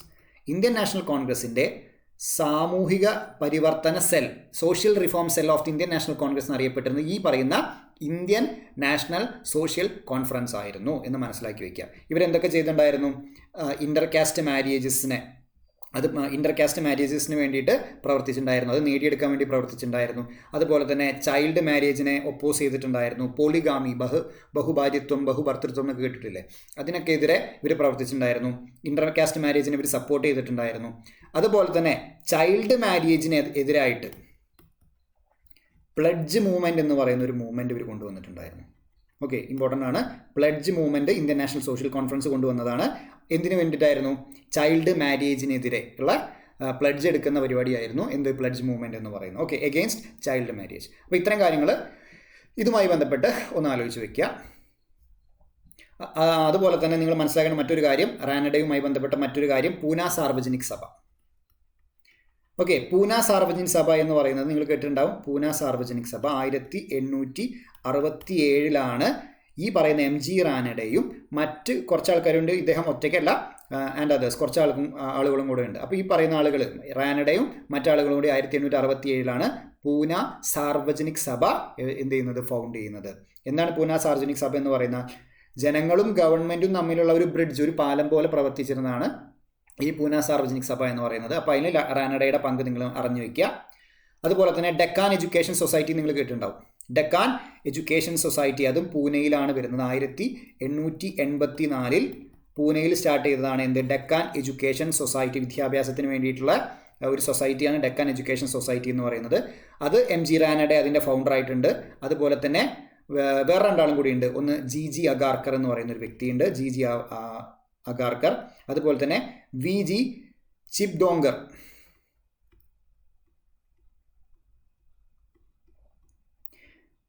G ചിപ്ഡോങ്കർ, അതേപോലെ ജി അഗാർക്കർ, MG റാനഡെ, ഇവർ കൂടിയിട്ടാണ് 1884 ഡെക്കാൻ എഡ്യൂക്കേഷൻ സൊസൈറ്റി പൂനെയിൽ സ്ഥാപിക്കുന്നത്. ഈ ഡെക്കാൻ എഡ്യൂക്കേഷൻ സൊസൈറ്റിയാണ് എന്ത് ചെയ്യുന്നത്, ഫെർഗൂസൺ കോളേജ് 1885 പൂനെയിൽ ഫെർഗൂസൺ കോളേജ് ഫൗണ്ട് ചെയ്യുന്നതൊക്കെ ഈ പറയുന്ന ഡെക്കാൻ എഡ്യൂക്കേഷൻ സൊസൈറ്റീൻ്റെ കീഴിലാണ്. ഓക്കെ, അപ്പോൾ അത്തരം കാര്യങ്ങളൊക്കെ ഒന്ന് ആലോചിച്ച് വയ്ക്കാം.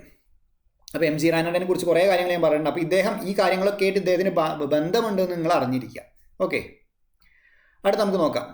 Who among the following was the first European to initiate the policy of taking part in the quarrels of Indian princes with a view to acquire? അതായത് ഇന്ത്യയിലെ പ്രദേശങ്ങൾ അക്വയർ ചെയ്യാൻ വേണ്ടിയിട്ട്, അതൊക്കെ കീഴടക്കാൻ വേണ്ടിയിട്ട് ഇന്ത്യൻ രാജാക്കന്മാർ തമ്മിലുള്ള പ്രശ്നങ്ങളിലും അവർ തമ്മിലുള്ള ശത്രുതകളിലൊക്കെ പങ്കെടുക്കുക അല്ലെങ്കിൽ അതിലൊക്കെ തലയിടുന്ന ഒരു പോളിസി കൊണ്ടുവന്ന ഈ ഫസ്റ്റ് യൂറോപ്യൻ ആരാന്നാണ് ചോദിക്കുന്നത്.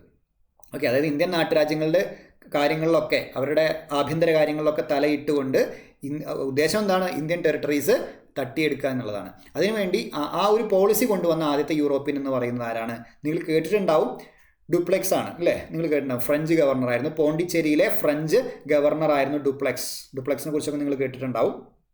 ഓക്കെ, അപ്പോൾ ഇദ്ദേഹമാണ് ഈ ആദ്യമായിട്ട് ഈ ഒരു സംഭവം കൊണ്ടുവരുന്നത്, ഈ ഒരു പോളിസി കൊണ്ടുവരുന്നത്. പിന്നീട് വന്ന ബ്രിട്ടീഷുകാരിൽ ചില ആൾക്കാർ ഇത് ഫോളോ ചെയ്തിട്ടുണ്ടായിരുന്നു.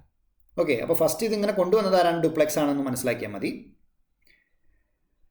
അടുത്ത് നോക്കിയേ, consider the following landmarks in Indian education. Indian വിദ്യാഭ്യാസവുമായി ബന്ധപ്പെട്ട പ്രധാനപ്പെട്ട ലാൻഡ് മാർക്സ് എന്തൊക്കെയാണെന്ന് ചോദിച്ചിരിക്കുന്നത്. ഓക്കെ, ഇതിൻ്റെ ക്രൊണോളജിക്കൽ ഓർഡറിലാണ് ആദ്യം നടന്ന സംഭവം ഏതാണെന്നുള്ള ഓർഡറിൽ എഴുതാം, അതാണ് പറഞ്ഞിട്ടുള്ളത്. Hindu College Calcutta, University of Calcutta, Adam's Report, Wood's Despatch. ഇത് നിങ്ങൾക്ക് അറിയുന്നുണ്ടാവും. വുഡ്സ് ഡിസ്പാച്ചൊക്കെ എല്ലാവരും പഠിക്കേണ്ട വർഷമാണ് 1854, നിങ്ങൾ കേട്ടിട്ടുണ്ടാവും. University of Calcutta, University of Madras, ഇതൊക്കെ എന്നാണ് കൊണ്ടുവന്നത്? 1857 ഫോം ചെയ്തത് നിങ്ങൾ കേട്ടിട്ടുണ്ടാവും. യൂണിവേഴ്സിറ്റി ഓഫ് കൽക്കട്ടയും മദ്രാസൊക്കെ ഫോം ചെയ്യുന്നത് 1857. അതേപോലെ ബോംബെ യൂണിവേഴ്സിറ്റി ഒക്കെ വരുന്ന 1857 ഒരു പ്രീവിയസ് SSCയുടെ ചോദ്യം കൂടിയാണ്. 1857. അപ്പോൾ ഈ വർഷമൊക്കെ നിങ്ങൾ ഇമ്പോർട്ടൻ്റ് ആയിട്ട് പഠിച്ചിരിക്കുന്ന വർഷങ്ങളായിരിക്കും. ഓക്കെ, അപ്പോൾ ഇത് രണ്ടും അറിയുമെങ്കിൽ നമുക്ക് ഉത്തരത്തിലേക്ക് എത്താൻ പറ്റുമെന്നാണ് നമ്മൾ ആദ്യം നോക്കേണ്ടത്. ഓക്കെ, നോക്കിക്കേ, അതായത് ആദ്യം വരേണ്ടത് ഏതാ? 4ൻ്റെ മുന്നേ 2 വരണം. 4ൻ്റെ മുന്നേ 2 വരാൻ വെച്ചാൽ ഈ ഓപ്ഷൻ എന്തായാലും വരില്ല, നമുക്കിന്ന് മനസ്സിലായി. ഇവിടെയും 2ൻ്റെ മുന്നേ 4 വന്നിട്ടുണ്ട്, 2ൻ്റെ മുന്നേ 4 വന്നിട്ടുണ്ട്, 2ൻ്റെ മുന്നേ 4 വന്നിട്ടുണ്ട് അല്ലേ? 3 ഓപ്ഷൻ ഉണ്ട്. ഇനി നമ്മൾ എന്താ നോക്കേണ്ടത്? ഹിന്ദു കോളേജ് കൽക്കട്ടയാണ്. ഹിന്ദു കോളേജ് കൽക്കട്ട എന്ന് പറയുന്നത് ആരുമായി ബന്ധപ്പെട്ടതാണെന്ന് നിങ്ങൾ ആലോചിക്കുക. ആരുമായി ബന്ധപ്പെട്ടതായിരിക്കും? നിങ്ങൾ കേട്ടിട്ടുണ്ട്, രാജാ റാം മോഹൻ റോയ് അല്ലേ? റാം മോഹൻ റോയുമായി ബന്ധപ്പെട്ടതാണ് ഹിന്ദു കോളേജ്. അദ്ദേഹം എന്ത് ചെയ്യാണ്? ആരെ സഹായിച്ചു? ഡേവിഡ് ഹെയറിനെ. ഈ പേര് നിങ്ങൾ കേട്ടിട്ടില്ലേ? ഡേവിഡ് ഹെയർ എന്ന് പറയുന്ന വ്യക്തിയെ ആര് സഹായിച്ചു? ഈ ഡേവിഡ് ഹെയർ ആണ് ഹിന്ദു കോളേജ് ഫൗണ്ട് ചെയ്യുന്നത്. ഈ ഹിന്ദു കോളേജ് ആരാണ് ഉണ്ടാക്കുന്നത്? ഡേവിഡ് ഹെയർ ആണ്. അതിനുവേണ്ടി ആരാണ് സഹായിച്ചത്? ഇദ്ദേഹത്തെ സഹായിച്ചിരിക്കുന്നത് രാജാറാം മോഹൻ റോയ് ആണ്. നിങ്ങൾ അപ്പോൾ രാജാറാം മോഹൻ റോയിൻ്റെ വർഷം എന്നൊക്കെ പറയുന്നത് ഒരു 1800 നിങ്ങൾ പഠിച്ചിട്ടുണ്ടാവും. ഒരു 1820കളുടെ താഴെയാണ് അല്ലേ? നമ്മൾ പഠിച്ചിട്ടുണ്ട്. അപ്പോൾ 1800 കറക്റ്റ് പറയുകയാണെങ്കിൽ 1817 വരുന്നത്. അപ്പോൾ നിങ്ങൾ മനസ്സിലാക്കണം എന്ത്, ഏകദേശം ഒരു 1820 താഴെയാണ്. അപ്പോൾ ഈ പറയുന്ന 2 സാധനത്തിൻ്റെ മുന്നേ ഏത് വരണം? 1 വരണം നിങ്ങൾ മനസ്സിലാക്കണം. ഓക്കെ, അപ്പോൾ 4 2 1 വന്ന് ഇവിടെ വന്നിട്ടുണ്ട്. ഇവിടെ എല്ലാത്തിലും അങ്ങനെ തന്നെയാണ്, 4 2 1 വന്നിട്ടുണ്ട്. ഇനി അടുത്തതാണ് ആഡംസ് റിപ്പോർട്ട്. ആഡംസ് റിപ്പോർട്ട് എന്ന് പറയുന്നത് എന്താണെന്ന് നമുക്ക് നോക്കാം. ആഡംസ് റിപ്പോർട്ട് എന്ന് പറയുന്നത് 1835 മുതൽ 38 വരെയാണ്. ഇത് വളരെ ഇമ്പോർട്ടൻ്റ് ആയിട്ടുള്ള റിപ്പോർട്ടാണ്, കാരണം ഇന്ത്യൻ എഡ്യൂക്കേഷനുമായി ബന്ധപ്പെട്ട പ്രധാനപ്പെട്ട റിപ്പോർട്ടാണ്. അറിയാത്തവരിത് പഠിച്ചിരിക്കുക. ഓക്കെ, അപ്പോൾ 1835-38 സമയത്താണ് വരേണ്ടത്. അപ്പോൾ 1817, പിന്നെ നമുക്ക് ഊഹിക്കാൻ പറ്റുന്നൊരു കാര്യം എന്ന് പറയുന്നത് ഇതൊക്കെ 1854-57 എന്നുള്ള കാലഘട്ടത്തിലാണ്. 1817 നമ്മൾ കുറച്ചും കൂടെ മുന്നോട്ട് പോവുകയാണ്. അപ്പോൾ ഏകദേശം ഈ ഒരു സാധനം ഫസ്റ്റ് വരാൻ, കാരണം റിപ്പോർട്ടും കാര്യങ്ങളൊക്കെ വരുന്നതൊക്കെ ഒരു നമ്മൾ പഠിച്ചിട്ടുണ്ട്, ഒരു 1830s ശേഷമാണ് ഇതുപോലത്തെ എഡ്യൂക്കേഷൻ റിപ്പോർട്ടുകളും കാര്യങ്ങളും കമ്മീഷൻസൊക്കെ കൂടുതലായിട്ട് വരുന്നത്. ഓക്കെ, അപ്പോൾ അതിന് മുന്നേ എന്ന് പറയുന്നത് ചാൻസ് കുറവാണ്. ക്വസ്റ്റിനിൽ തന്നിട്ടുണ്ട് ഇന്ത്യൻ എഡ്യൂക്കേഷനുമായി ബന്ധപ്പെട്ടതാണെന്ന്. അപ്പോൾ ഇങ്ങനത്തെ ഒരു റിപ്പോർട്ട് വരേണ്ടത് ഒരു 1830s ശേഷമാണെന്നുള്ള ഒരു ചിന്ത വരികയാണെങ്കിൽ നല്ലതാണ്. അപ്പോൾ ഹിന്ദു കോളേജ് കൽക്കട്ട എന്ന് പറയുന്നത് അതിനൊക്കെ മുന്നെയാണ്, രാജാറാം മോഹൻ റോയ് സമയത്താണ്. അപ്പോൾ ഇത് ഫസ്റ്റ് വരണം എന്നുള്ളൊരു ഐഡിയ വന്നാണ് നമുക്ക് ഈ ഒരു ഓപ്ഷനും ഒഴിവാക്കാൻ പറ്റും. ബാക്കി എയും ബിയും മാത്രമാണ്. പിന്നെ ആഡംസ് റിപ്പോർട്ടിൻ്റെ വർഷം ഏകദേശം നമ്മൾ വെച്ച് നമുക്ക് ഉത്തരത്തിലേക്ക് എത്താൻ പറ്റും. എ ആണ് ഉത്തരം വരുന്നത്. 1342 ആണ്. അപ്പോൾ ആദ്യം നടന്നത് ഇതാണ്, പിന്നെ നടക്കുന്ന ഇതാണ്, പിന്നെ നടക്കുന്ന ഇത്, പിന്നെ നടക്കുന്ന ഇത്. അപ്പോൾ 1342 എന്ന് പറയുന്നതാണ് നമ്മുടെ ഉത്തരം എന്ന് പറയുന്നത്. ഓക്കെ, അപ്പോൾ നമ്മൾ പഠിക്കുന്ന വർഷങ്ങളും കൂടെ നമ്മൾ കണക്ട് ചെയ്ത് വയ്ക്കുക. അതിൻ്റെ മുന്നേ നടന്ന സംഭവം എന്താണ്, അതിന് ശേഷം നടന്ന സംഭവങ്ങൾ എന്താണെന്നുള്ള ഒരു ഓർഡറും കൂടെ ഉണ്ടെങ്കിൽ വളരെ നന്നായിരിക്കും. ഓക്കെ, അപ്പോൾ ഹിന്ദു കോളേജുമായി ബന്ധപ്പെട്ട് കുറച്ച് കാര്യങ്ങൾ പറയാം. ഹിന്ദു കോളേജിൻ്റെ പ്രത്യേകം പറഞ്ഞു 1817 ഡേവിഡ് ഹെയർ ആണ് ഉണ്ടാക്കുന്നത്. അതിനെ സഹായിച്ചത് രാജാറാം മോഹൻ റോയ് ആണ്. എന്തിനു വേണ്ടിയിട്ടാണ് അത് സംഭവം എന്ന് വെച്ചാൽ ആധുനിക വിദ്യാഭ്യാസത്തിൻ്റെ പ്രയോജനങ്ങൾ നമ്മുടെ ഇന്ത്യയിലെ ജനങ്ങൾക്ക് കിട്ടട്ടെ, അല്ലെങ്കിൽ അദ്ദേഹത്തിൻ്റെ നാട്ടിലെ ജനങ്ങൾക്ക് കിട്ടണം എന്നുള്ള ഒരു ഉദ്ദേശത്തിലാണ് രാജാറാം മോഹൻ റോയ് അദ്ദേഹം ഈ പറയുന്ന ഡേവിഡ് ഹെയറെ സഹായിക്കുന്നതും ഈ പറയുന്ന ഹിന്ദു കോളേജൊക്കെ വരുന്നത്. ഇനി ഹിന്ദു കോളേജുമായി ബന്ധപ്പെട്ട മറ്റൊരു കാര്യം നിങ്ങൾ അറിഞ്ഞിരിക്കേണ്ടത്, ഹിന്ദു കോളേജിൽ പഠിപ്പിച്ച ഒരു പ്രധാനപ്പെട്ട ഒരു വ്യക്തിയെ കുറിച്ച് നിങ്ങൾ പഠിച്ചിട്ടുണ്ടാവും. ആരാണ്? Henry Vivian Derozio. അദ്ദേഹം ഹിന്ദു കോളേജിലെ ടീച്ചറായിരുന്നു. ഓക്കെ, അദ്ദേഹം ഒരു 1826 മുതൽ 1831 വരെ അവിടെ പഠിപ്പിച്ചിട്ടുണ്ടായിരുന്നു. ആര്? Henry Vivian Derozio. അദ്ദേഹത്തിൻ്റെ യങ് ബംഗാൾ മൂവ്മെൻ്റ് ഒക്കെ നിങ്ങൾ കേട്ടില്ലേ?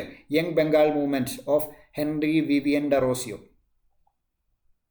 ഓക്കെ, അപ്പോൾ അതൊക്കെ ഈ ഹിന്ദു കോളേജുമായി ബന്ധപ്പെട്ടതാണ്. ഇത് ഹിന്ദു കോളേജാണ് എന്ന് ജസ്റ്റ് മനസ്സിലാക്കി പഠിക്കുമ്പോൾ എല്ലാം ലിങ്ക് ചെയ്ത് പഠിക്കുക. അപ്പോൾ വളരെ പെട്ടെന്ന് നിങ്ങൾക്ക് ക്യാച്ച് ചെയ്യാൻ പറ്റും, ഓർത്തിരിക്കാൻ പറ്റും. അതാണ് അതിൻ്റെ ഒരു പ്രത്യേകത എന്ന് പറയുന്നത്. ഈ 1831 ഇദ്ദേഹത്തിനെ ഹെൻറി വിവിയൻ ഡെറോസിയോനെ ഹിന്ദു കോളേജിൽ നിന്ന് പുറത്താക്കുകയാണ് ചെയ്യുന്നത്. കാരണം അദ്ദേഹത്തിൻ്റെ പഠിപ്പിക്കലും അദ്ദേഹത്തിൻ്റെ ചിന്താഗതികളൊക്കെ കുറച്ചുകൂടെ ഒരു റാഡിക്കൽ അപ്രോച്ചായിരുന്നു, കുറച്ചും കൂടെ ഒരു തീവ്രപരമായ ചിന്താഗതിയായിരുന്നു അദ്ദേഹത്തിന് ഉണ്ടായിരുന്നത്. അപ്പോൾ ആ ഒരു റാഡിക്കലിസം അദ്ദേഹത്തിൻ്റെ ആ കാരണം കൊണ്ട് അദ്ദേഹത്തെ 1831 ഹിന്ദു കോളേജിൽ നിന്ന് പുറത്താക്കുകയാണ് ചെയ്യുന്നത്. ഓക്കെ, അപ്പോൾ അതും മനസ്സിലാക്കി വയ്ക്കുക. അതും ഹിന്ദു കോളേജുമായിട്ടുള്ളൊരു ലിങ്കാണെന്ന്. പിന്നെ ഏതാണ്? യൂണിവേഴ്സിറ്റി ഓഫ് കൽക്കട്ടയാണ്. യൂണിവേഴ്സിറ്റി ഓഫ് കൽക്കട്ടയെ കുറിച്ച് പറയുമ്പോൾ 1857 യൂണിവേഴ്സിറ്റി ഓഫ് കൽക്കട്ട വന്നതെന്ന് ഞാൻ പറഞ്ഞു. യൂണിവേഴ്സിറ്റി ഓഫ് കൽക്കട്ട, മദ്രാസ്, അതേപോലെ തന്നെ ബോംബെ, ഇതൊക്കെ 1857 വരുന്നത്. ഈ സമയത്ത് ആരായിരുന്നു വൈസ്രോയ്? 1857 റിവോൾട്ട് നടക്കുന്ന സമയത്തൊക്കെ ആരാണ് ഗവർണർ ജനറൽ ലാസ്റ്റ്? അതേപോലെ തന്നെ പിന്നീട് വൈസ്രോയ് എന്നറിയപ്പെടുന്നത് ഒക്കെ ആദ്യത്തെ വൈസ്രോയ് എന്നൊക്കെ അറിയപ്പെടുന്ന ആരാണ്? ലോർഡ് കാനിങ് ആണ്. കാനിങ് പ്രഭുവാണ് അല്ലേ? അപ്പോൾ ആ ഒരു വർഷം വെച്ച് നിങ്ങൾ ലിങ്ക് ചെയ്യണം. കാനിങ് സമയത്താണ്, Canning governor general of India ആയിട്ടിരിക്കുന്ന സമയത്താണ് എന്ത് നടക്കുന്നത്? 1857 റിവോൾട്ട് നടക്കുന്നത്. അപ്പോൾ 1857 ഈ പറയുന്ന യൂണിവേഴ്സിറ്റി ഓഫ് കൽക്കട്ട, മദ്രാസ്, ബോംബെ ഒക്കെ വരുന്നത്. അപ്പോൾ ലോർഡ് കാനിങ്ങിൻ്റെ സമയത്താണ് ഈ യൂണിവേഴ്സിറ്റികൾ നിലവിൽ വന്നത് എന്ന് ആലോചിച്ച് വയ്ക്കാം. ഇനി ഈ 1854 വുഡ്സ് ഡെസ്പാച്ച് അല്ലേ, Magna Carta of English education in India, English വിദ്യാഭ്യാസത്തിൻ്റെ മാഗ്ന കാർട്ട എന്നറിയപ്പെടുന്ന സംഭവമാണ് വുഡ്സ് ഡെസ്പാച്ച് എന്നൊക്കെ പറയുന്നത്. ഈ 1854 വുഡ്സ് ഡെസ്പാച്ചിന് ശേഷം അതിലെ ഒരു റെക്കമെൻഡേഷൻ വഴിയൊക്കെയാണ് എന്ത് കൊണ്ടുവരുന്നത്? ഈ പറയുന്ന 3 യൂണിവേഴ്സിറ്റികളും ഇന്ത്യയിൽ കൊണ്ടുവരുന്നത് എന്നും കൂടെ ഒന്ന് മനസ്സിലാക്കി വയ്ക്കുക. After the recommendation of Wood's Despatch ആണ് ഈ പറയുന്ന 3 യൂണിവേഴ്സിറ്റീസും ഫോം ചെയ്യാനുള്ള കാരണം.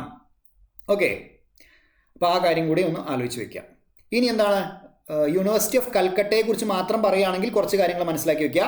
1890 കാൽക്കട്ട യൂണിവേഴ്സിറ്റിയിൽ ആദ്യത്തെ വനിതാ ഗ്രാജുവേറ്റ് ആയിട്ട് പുറത്തിറങ്ങിയ ആളാണ് ആര്? കാദംബിനി ഗാംഗുലി എന്ന് പറയുന്നത്. ഓക്കെ, 1890 യൂണിവേഴ്സിറ്റി ഓഫ് കൽക്കട്ടയിൽ നിന്ന് ആദ്യത്തെ വനിതാ ഗ്രാജുവേറ്റ് ആയിട്ട് പുറത്തിറങ്ങിയ വ്യക്തിയാണ് കാദംബിനി ഗാംഗുലി എന്ന് പറയുന്നത്.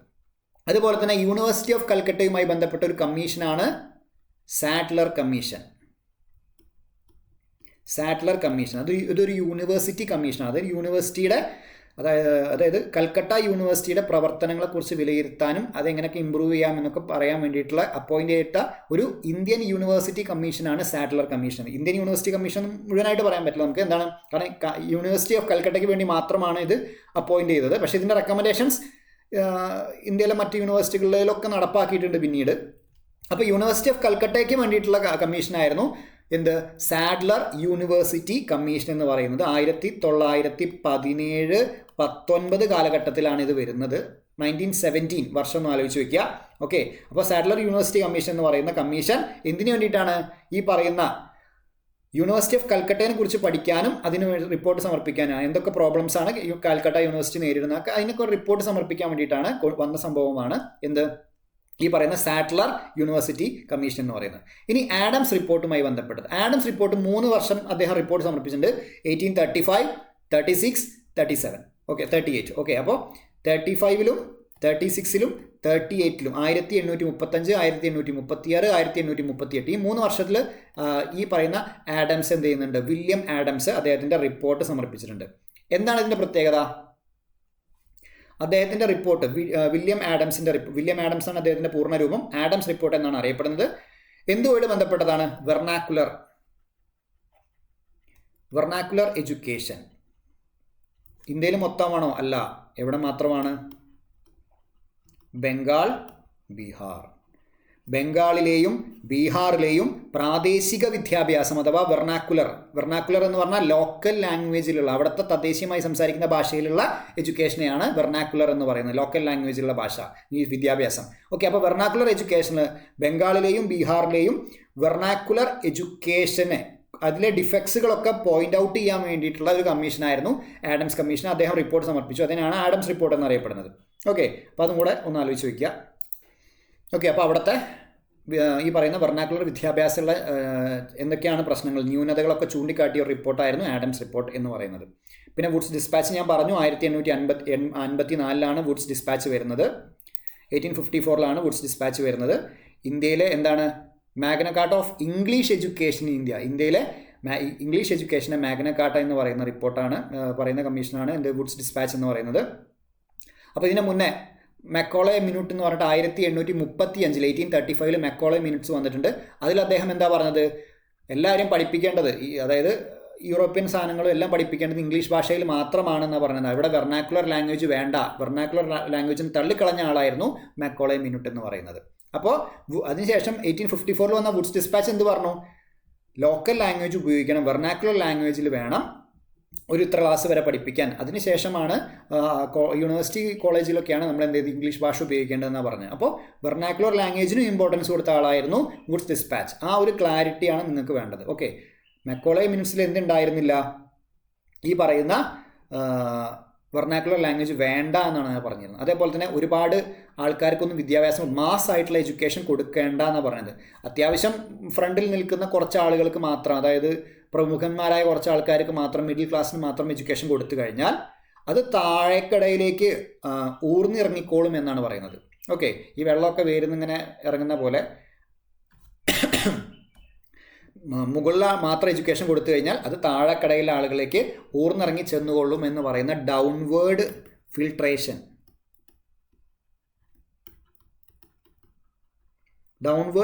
തിയറി ആയിരുന്നാണ് മെക്കോളേൻ്റെയാണ്. ഓക്കെ, അപ്പോൾ ഡൗൺവേർഡ് ഫിൽട്രേഷൻ തിയറിയുമായി ബന്ധപ്പെട്ടതായിരുന്നു വുഡ്സ് ഈ പറയുന്ന മെക്കോളെ മിനിറ്റ്സ് 1835. അദ്ദേഹം എല്ലാ സ്ഥലത്തും വിദ്യാഭ്യാസ സ്ഥാപനങ്ങളൊന്നും ക്രിയേറ്റ് ചെയ്യാനൊന്നും പറഞ്ഞിട്ടുണ്ടായിരുന്നില്ല. കുറച്ച് സ്ഥാപനങ്ങൾ മാത്രമേ പറഞ്ഞിട്ടുണ്ടായിരുന്നു. മാസ് എഡ്യൂക്കേഷൻ എന്ന് പറയുന്ന സാധനം തള്ളിക്കളഞ്ഞ ആളായിരുന്നു ഈ പറയുന്ന മെക്കോളെ എന്ന് പറയുന്നത്. ഓക്കെ, അതുമായി ബന്ധപ്പെട്ട് പിന്നെ നമ്മൾ ഡീറ്റെയിൽ ആയിട്ട് പഠിക്കും. കോൺട്രവേഴ്സികൾ, ആംഗ്ലിസിസ്റ്റ് ഓറിയൻ്റൽ കോൺട്രവേഴ്സികളും കാര്യങ്ങളൊക്കെ ഉണ്ട്. അതുമായിട്ട് ബന്ധപ്പെട്ട കുറച്ച് കാര്യങ്ങളൊക്കെ നമ്മൾ പിന്നീട് പഠിക്കും. അപ്പോൾ ഈ ഡൗൺവേർഡ് ഫിൽട്രേഷൻ തിയറിനെ തള്ളിക്കളഞ്ഞ ആ വ്യക്തിയായിരുന്നു ആര്? Wood's dispatch. അദ്ദേഹം പറഞ്ഞത് മാസ് എഡ്യൂക്കേഷൻ കൊടുക്കണം എന്നാണ് പറഞ്ഞത്. അതും എഡ്യൂക്കേഷൻ കൊടുക്കേണ്ടത് വെർനാക്കുലർ ലാംഗ്വേജിലാണെന്നൊക്കെയാണ് പറഞ്ഞ വ്യക്തിയാണ് ആര്? Wood's despatch. ഇന്ത്യയിൽ Magna Carta of English education എന്നറിയപ്പെടുന്ന വ്യക്തിയാണ് വുഡ്സ് ഡിസ്പാച്ച്. ഇത്തരം കാര്യങ്ങൾ ആലോചിച്ച് വയ്ക്കുക. അതുപോലെ തന്നെ ഇന്ത്യയിൽ വിദ്യാഭ്യാസത്തിൻ്റെ ആ ഒരു സ്പ്രെഡ്, എന്താ പറയുക, വ്യാപനം. ഓക്കെ, അപ്പോൾ അതുമായി ബന്ധപ്പെട്ട ഒരു ഫസ്റ്റ് കോംപ്രഹെൻസീവ് റിപ്പോർട്ടായിരുന്നു, പ്ലാൻ ആയിരുന്നു ഈ പറയുന്ന വുഡ്സ് ഡിസ്പാച്ച് എന്ന് പറയുന്നത്. അപ്പോൾ ഇന്ത്യയിലെ വിദ്യാഭ്യാസത്തിൻ്റെ സ്പ്രെഡിന് വേണ്ടിയിട്ടുള്ള, വ്യാപനത്തിന് വേണ്ടിയുള്ള സമഗ്രമായ ഒരു പദ്ധതിയായിരുന്നു വുഡ്സ് ഡിസ്പാച്ച് എന്ന് നമുക്ക് പറയാൻ പറ്റും. ആദ്യത്തെ പദ്ധതിയായിരുന്നു നമുക്ക് പറയാൻ പറ്റും. ഓക്കെ, അപ്പോൾ ഇത്തരം കാര്യങ്ങളാണ് അതുമായി ബന്ധപ്പെട്ട് പറയാനുള്ളത്. അടുത്ത നോക്കിയേ, which one of the following is an important historical novel written during the latter half of the 19th century എന്ന് പറയുന്നത്. Later half of the 19th century എന്ന് പറയുമ്പോൾ 19th century എന്ന് പറയുമ്പോൾ എത്രയാണ് അല്ലേ? 18 സ്റ്റാർട്ട് ചെയ്യുന്നത്. അപ്പോൾ ലേറ്റർ ഹാഫ് എന്ന് പറയാൻ രണ്ടാമത്. അപ്പോൾ 1850-കൾക്ക് ശേഷമുള്ള കാര്യമാണ് പറയുന്നത് അല്ലേ? 19th century എന്ന് പറയുമ്പോൾ 1800s പറയുന്നത്. അപ്പോൾ ലേറ്റർ ഹാഫ് എന്ന് പറയുമ്പോൾ 1850-കൾക്ക് ശേഷമുള്ള കാലഘട്ടത്തെയാണ് ഈ ക്വസ്റ്റ്യനിൽ പരാമർശിച്ചിട്ടുള്ളത്. ഓക്കെ, അപ്പോൾ which one of the following is an important historical novel? ഏറ്റവും പ്രാധാന്യമുള്ളൊരു ചരിത്രപരമായ നോവൽ ഏതാണ്? റിട്ടേൺ ഡ്യൂറിങ് ഈ ഒരു ടൈം പീരീഡ്, അതായത് 1850s ശേഷം എഴുതപ്പെട്ട ചരിത്ര പ്രാധാന്യമുള്ള ഒരു നോവൽ ഇതിൽ ഏതാണെന്നാണ് ചോദ്യം. ഓക്കെ, അപ്പോൾ നമ്മൾ എങ്ങനെയാണ് അത് നോക്കുക?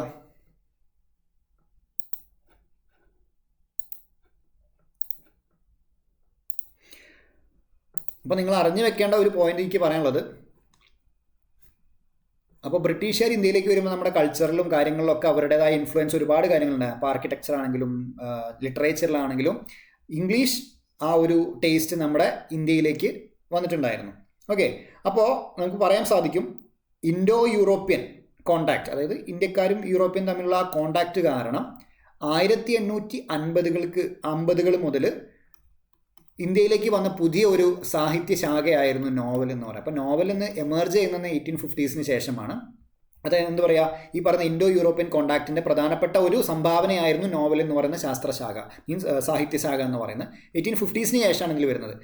ഈ നോവലിൻ്റെ മേഖലയിൽ പറയുമ്പോൾ ഇതിൽ ഏറ്റവും എടുത്തു പറയേണ്ട ആദ്യത്തെ വ്യക്തി എന്ന് പറയുന്നത് ആരായിരുന്നു? ബങ്കിം ചന്ദ്ര ചാറ്റർജി ആയിരുന്നു.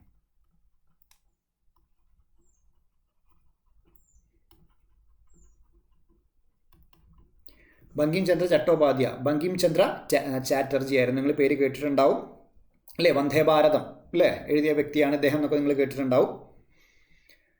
അപ്പോൾ നോവലുമായി ബന്ധപ്പെട്ട് തന്നെ ഏറ്റവും ഇമ്പോർട്ടൻ്റ് ആയിട്ടുള്ള റൈറ്റർ, ഈ കാലഘട്ടത്തിലെ ഏറ്റവും പ്രധാനപ്പെട്ട റൈറ്റർ ആയിരുന്നു ആര്? ബംഗാളി നോവലിസ്റ്റ് ആയിരുന്ന ബംഗാളി നോവലിസ്റ്റുകാരനായ ബങ്കിം ചന്ദ്ര ചാറ്റർജി എന്ന് പറയുന്നത്. ഓക്കെ, ഇദ്ദേഹത്തിൻ്റെ നോവലൊക്കെ വളരെ ചരിത്ര പ്രസിദ്ധമാണ്. അതിലെ ഏറ്റവും പ്രധാനപ്പെട്ടതാണ് ആനന്ദ് മഠ് എന്ന് പറയുന്നത്. നിങ്ങൾ കേട്ടിട്ടുണ്ടാവും. ആനന്ദ് മഠ് എന്ന് പറയുന്നത് ഏറ്റവും പ്രധാനപ്പെട്ട ഒന്നാണ്. അത് 1882 പറയുന്നത്. ഇനി ഇദ്ദേഹത്തിൻ്റെ ആദ്യത്തെ നോവൽ എന്ന് പറയുന്നത് ഏതാണെന്നറിയോ? ഇദ്ദേഹത്തിൻ്റെ ഫസ്റ്റ് നോവൽ എന്നറിയപ്പെടുന്നത്, ഫസ്റ്റ് ബംഗാളി നോവൽ, അതായത് ഇദ്ദേഹം ബങ്കിം ചന്ദ്ര ചാറ്റർജി എഴുതിയ ആദ്യത്തെ ബംഗാളി നോവൽ എന്നറിയപ്പെടുന്നത് ദുർഗേഷ് നന്ദിനിയാണ്. അപ്പോൾ ഇതിൻ്റെ ഉത്തരം വരുന്നത് ദുർഗേഷ് നന്ദിനിയാണ്. അപ്പോൾ നോവൽ എന്ന് പറയുന്നത് ഓക്കെ ഈ ഒരു കാലഘട്ടത്തിൽ തുടങ്ങുന്നതാണ്. ദുർഗേഷ് നന്ദിനിയാണ് ഇതിൻ്റെ ഉത്തരമായിട്ട് വരുന്നത്.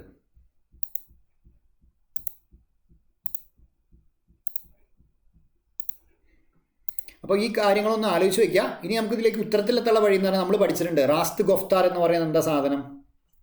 ഈ സാധനം എന്ന് പറയുന്നത് ന്യൂസ് പേപ്പറാണ് അല്ലേ? ന്യൂസ് പേപ്പറാണെന്ന് നമ്മൾ പഠിച്ചിട്ടുണ്ട് അല്ലേ? ന്യൂസ് പേപ്പറാണ് ദാദാഭായ് നവറോജിൻ്റെ സമയത്തുള്ള അല്ലേ? ദാദാഭായ് നവറോജി, അതേപോലെ ഖർഷേദി കാമ, ഇതൊക്കെ ദാദാഭായ് നവറോജിൻ്റെ പേര് ആലോചിച്ച് വെച്ചാൽ. അതേപോലെ റാസ്ത് ഗൊഫ്താർ ദാദാഭായ് നവറോജിൻ്റെ കീഴിൽ ഒരു ന്യൂസ് പേപ്പർ ആയിരുന്നു ഇതെന്ന് മനസ്സിലാക്കി വെക്കുക. അതുപോലെ തന്നെ മറാത്ത നിങ്ങൾ കേട്ടിട്ടുണ്ടാവും. മറാത്ത എന്താണ്? മറാത്തി ഒരു ന്യൂസ് പേപ്പറാണ് നിങ്ങൾ കേട്ടിട്ടുണ്ടാവും. അതുപോലെ തന്നെ മറാത്ത എന്ന് പറയുന്നത് എന്താണ്? അതും ഒരു ന്യൂസ് പേപ്പറാണ് നിങ്ങൾ കേട്ടിട്ടുണ്ടാവും. ആരാണ്? ബാലഗംഗാധർ തിലക് ഇംഗ്ലീഷിൽ അച്ചടിച്ചിരുന്ന ഒരു ന്യൂസ് പേപ്പറാണ് മറാത്ത എന്ന് പറയുന്നത്. ബാലഗംഗാധർ തിലകിൻ്റെയാണ് നിങ്ങൾ കേട്ടിട്ടുണ്ടാവും. അതുപോലെ തന്നെ നിബന്ധമാലയും നമ്മൾ പഠിക്കുന്ന സാധനം തന്നെയാണ്. നിബന്ധമാലയും നമ്മൾ പഠിക്കുന്നതാണ്. ഇതെന്താണ്? ഇതൊരു മാഗസീനാണ്. മറാത്തി ഭാഷയിലുണ്ടായിരുന്ന ഒരു മാഗസീനാണ്. ആരതാണ്? വിഷ്ണു ശാസ്ത്രി ചിപ്ലുങ്കറിൻ്റെ ഒരു മറാത്തയിലുള്ള ഒരു മാഗസീനാണ് നിബന്ധമാല. സോഷ്യൽ ഇഷ്യൂസുമായി ബന്ധപ്പെട്ട, സോഷ്യൽ റിഫോമുമായി ബന്ധപ്പെട്ട ഒക്കെ കാര്യങ്ങൾ പറഞ്ഞിരുന്ന ഒരു മാഗസീനാണ്. ആ രീതിയിൽ നമുക്ക് എന്തിലേക്ക് എത്താൻ കഴിയും? ദുർഗേഷ് നന്ദിനി എന്ന് പറയുന്ന ഉത്തരത്തിലേക്ക്. ഇത് നിങ്ങൾ കേട്ടിട്ടുണ്ടാവില്ല, പക്ഷേ ബാക്കി പറയുന്ന 3 സാധനങ്ങൾ നിങ്ങൾ കേട്ടിട്ടുണ്ടാവും.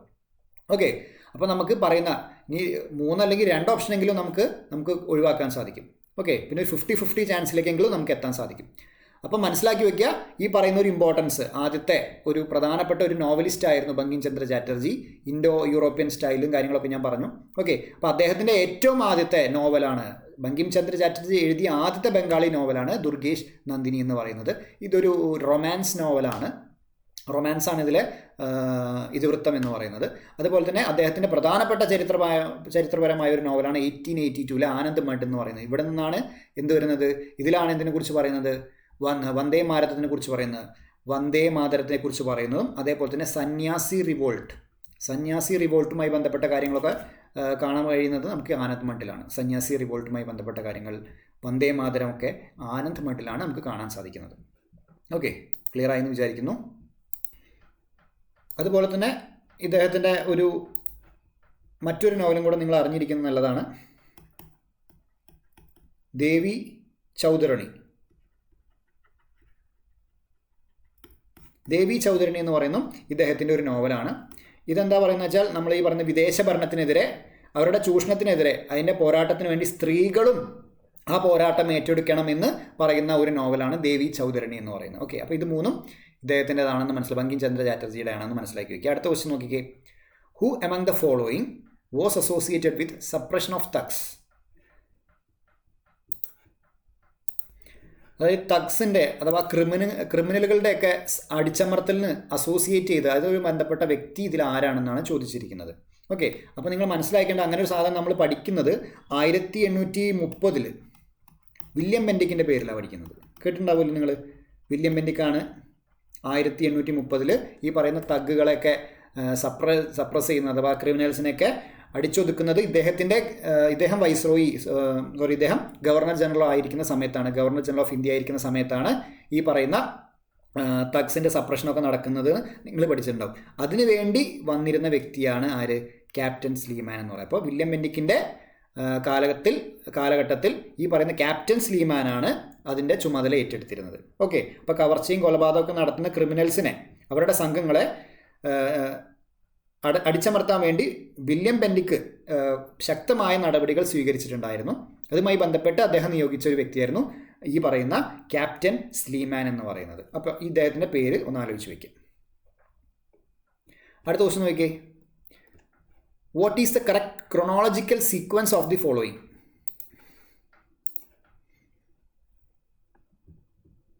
ഓക്കെ, അപ്പോൾ ക്രൊണോളജിക്കൽ ഓർഡറിലാണ് എഴുതാൻ പറഞ്ഞത്. വുഡ് ഡെസ്പാച്ച് നമ്മൾ ഓൾറെഡി പറഞ്ഞു.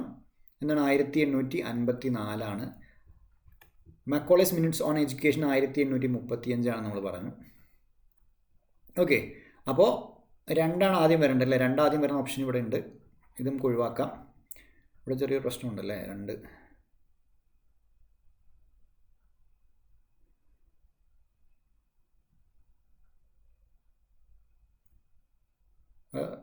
ഞാൻ ടൈപ്പ് ചെയ്തപ്പോൾ ഒന്നൊരു മിസ്റ്റേക്കാണ് കേട്ടോ. ഓക്കെ, എനിവേ അപ്പോൾ ഈ ഒരു ഓപ്ഷൻ നമുക്ക് ഒഴിവാക്കാൻ കഴിയും. അപ്പോൾ ഇവിടെ 2 ഓപ്ഷനാണ് നമ്മുടെ മുമ്പിലുള്ളത്, 2143, 2134 എന്ന് പറയുന്നത്. ഓക്കെ, അപ്പോൾ നമുക്ക് അറിയുന്ന കാര്യങ്ങളാണ് 1854.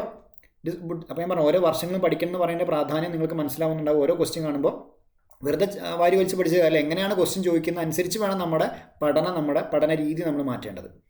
ഇനി ഇതുമായി ബന്ധപ്പെട്ട് പറയുകയാണെങ്കിൽ വുഡ്സ് ഡിസ്പാച്ചിനെ കുറിച്ചും മക്കോളേസ് മിനിറ്റ്സിനെ കുറിച്ചൊക്കെ ഞാൻ എക്സ്പ്ലെയിൻ ചെയ്ത് കഴിഞ്ഞു.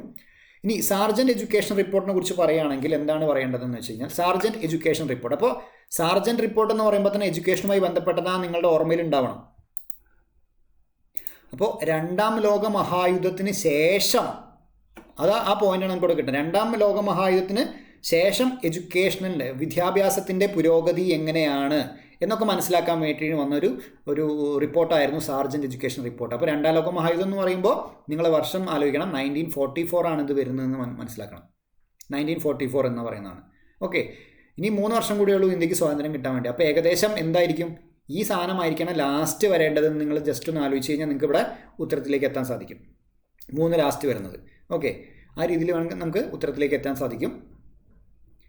പിന്നെ മനസ്സിലാക്കേണ്ടത് സാർജൻറ്റ് എഡ്യൂക്കേഷൻ റിപ്പോർട്ട് എന്ന് പറയുന്നത് 2ാം ലോക മഹായുദ്ധത്തിന് ശേഷം എങ്ങനെയായിരിക്കണം ഈ എഡ്യൂക്കേഷൻ്റെ പുരോഗതി, ഈ ഡെവലപ്മെൻറ്റ് എങ്ങനെയായിരിക്കണം എന്നൊക്കെ പറയുന്ന ഒരു റിപ്പോർട്ടാണ് സാർജൻറ്റ് എഡ്യൂക്കേഷൻ റിപ്പോർട്ട് എന്ന് പറയുന്നത്. സെൻറ്റർ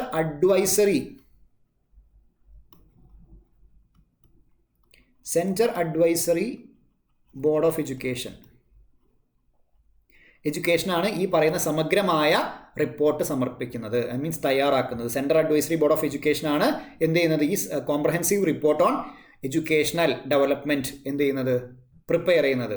അതാണ് സാർജൻറ്റ് റിപ്പോർട്ട് എന്നറിയപ്പെടുന്നത്. 1944 ആണ് വർഷം. 2ാം ലോക മഹായുദ്ധത്തിന് ശേഷമാണെന്ന് നിങ്ങൾ ആലോചിച്ച് വയ്ക്കുക. ആ ഒരു സമയത്താണ് 2ാം ലോക മഹായുദ്ധം നടക്കുന്ന ആ ഒരു സമയത്താണ് ഈ പറയുന്ന സാധനം വരുന്നത്. സെൻട്രൽ അഡ്വൈസറി ബോർഡ് ഓഫ് എഡ്യൂക്കേഷനാണ് ഇത് പ്രിപ്പയർ ചെയ്യുന്നത്. പിന്നെന്താ പറയുന്നത്? ഇന്ത്യൻ എഡ്യൂക്കേഷൻ കമ്മീഷൻ അഥവാ ഹണ്ടർ കമ്മീഷൻ അറിയുന്ന റിപ്പോർട്ടാണ് അടുത്തത്. ഇത് വളരെ പ്രസിദ്ധമാണ്. കാരണം എന്താണ്? ഇന്ത്യയിലെ ഏറ്റവും പ്രസിദ്ധനായിരുന്ന ഒരു വൈസ്രോയി ആയിരുന്നു അതിൽ ലോർഡ് റിപ്പൺ എന്ന് പറയുന്നത്. എല്ലാ നല്ല കാര്യങ്ങളൊക്കെ ചെയ്താൽ നിങ്ങൾ കേട്ടിട്ടുണ്ടാവും. ലോർഡ് റിപ്പൺ എന്ന് പറയുന്നത് ലോർഡ് ലിട്ടൺ ചെയ്തതിൻ്റെയൊക്കെ ഓപ്പോസിറ്റ് ചെയ്ത് നല്ല കാര്യങ്ങളൊക്കെ നമ്മൾ കേട്ടിരിക്കുന്ന ഒരാളാണ് ലോർഡ് റിപ്പൺ എന്ന് പറയുന്നത്. ഇദ്ദേഹത്തിൻ്റെ സമയത്ത് 1882 ഈ പറയുന്ന ഹണ്ടർ കമ്മീഷൻ വരുന്നത്.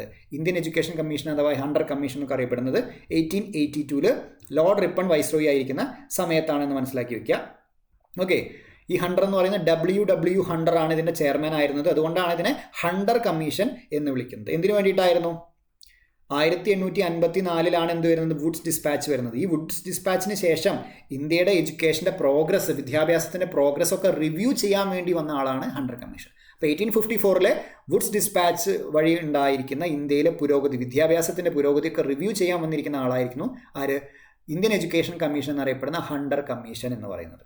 ഓക്കെ, അപ്പോൾ കണക്ട് ചെയ്ത് പഠിക്കുക, ഓരോന്നും കണക്ട് ചെയ്യുക. മക്കോളെ മിനിറ്റും വുഡ്സ് ഡിസ്പാച്ച് തമ്മിൽ കണക്ട് ചെയ്യുക, അവിടുന്ന് ഹണ്ടർ കമ്മീഷൻ തമ്മിൽ കണക്ട് ചെയ്യുക. പിന്നെ ഹണ്ടർ കമ്മീഷൻ ഏറ്റവും പ്രധാനമായിട്ട് പ്രൈമറി എഡ്യൂക്കേഷനിലും അതേപോലെ സെക്കൻഡറി എഡ്യൂക്കേഷനിലുമാണ് എന്ത് ചെയ്തിരുന്നത്? ശ്രദ്ധ കൊടുത്തിട്ടുണ്ടായിരുന്നു. പ്രൈമറി എഡ്യൂക്കേഷനിലും സെക്കൻഡറി എഡ്യൂക്കേഷനിലുമാണ് ഈ പറയുന്ന കൂടുതൽ റെക്കമെൻഡേഷൻസും. അവരുടെ കൂടുതൽ റെക്കമെൻഡേഷൻസും എവിടെയാണ് ഉണ്ടായിരുന്നത് വെച്ചാൽ എന്തിനെ ഫോക്കസ് ചെയ്തിട്ടായിരുന്നു വെച്ചാൽ പ്രൈമറി ആൻഡ് സെക്കൻഡറി എഡ്യൂക്കേഷനെ ഫോക്കസ് ആയിരുന്നു. ഓക്കെ, ഹയർ എഡ്യൂക്കേഷൻ അധികം ഉണ്ടായിരുന്നില്ല, പ്രൈമറി ആൻഡ് സെക്കൻഡറി എഡ്യൂക്കേഷൻ ആയിരുന്നു കൂടുതലായിട്ടുണ്ടായിരുന്നത്. ആ കാര്യം കൂടെ ഒന്ന് ആലോചിച്ച് വയ്ക്കുക. അതുപോലെ തന്നെ വുഡ്സ് ഡിസ്പാച്ചിൽ പറഞ്ഞ പോലെ തന്നെ വെർണാക്കുലർ എഡ്യൂക്കേഷന് ഇമ്പോർട്ടൻസ് കൊടുക്കണം എന്നുള്ളത് വീണ്ടും ഇവർ കണ്ടിന്യൂ ചെയ്തിട്ടുണ്ടായിരുന്നു. ഹണ്ടർ കമ്മീഷനിലും അത് പറഞ്ഞിട്ടുണ്ടായിരുന്നു. വെർണാക്കുലർ എഡ്യൂക്കേഷൻ അതിൻ്റേതായ അതിന് വേണ്ട ഇമ്പ്രൂവ്മെൻറ്റിനൊക്കെ വേണ്ടിയുള്ള കാര്യങ്ങളൊക്കെ ചെയ്യാൻ വേണ്ടിയുള്ള സ്പെഷ്യൽ എഫേർട്സ് എടുക്കണമെന്ന് ഹണ്ടർ കമ്മീഷൻ റിപ്പോർട്ടിലും പറയുന്നുണ്ട്. ഇനി നിങ്ങൾ ഈ കുറച്ചും കൂടെ ഹിസ്റ്ററി പഠിക്കുന്ന സമയത്ത് കുറച്ചും കൂടെ ഒക്കെ മുന്നോട്ട് പോകുമ്പോൾ വീണ്ടും നിങ്ങൾ ഹണ്ടർ കമ്മീഷൻ എന്ന് കേൾക്കും. അപ്പോൾ എഡ്യൂക്കേഷൻ്റെ പേരിൽ ഒരു ഹണ്ടർ കമ്മീഷൻ ഉണ്ട്, വേറൊരു ഹണ്ടർ കമ്മീഷൻ ഉണ്ട്. ഇതൊരു എൻക്വയറി കമ്മീഷനാണ്. എൻക്വയറി കമ്മീഷനാണ് 1919 കേൾക്കുന്നത്. അപ്പോൾ അതിന് നിങ്ങൾക്ക് മനസ്സിലായിട്ടുണ്ടാവും എന്താണ് ജാലിയൻ വാലാബാഗ് കൂട്ടക്കൊല.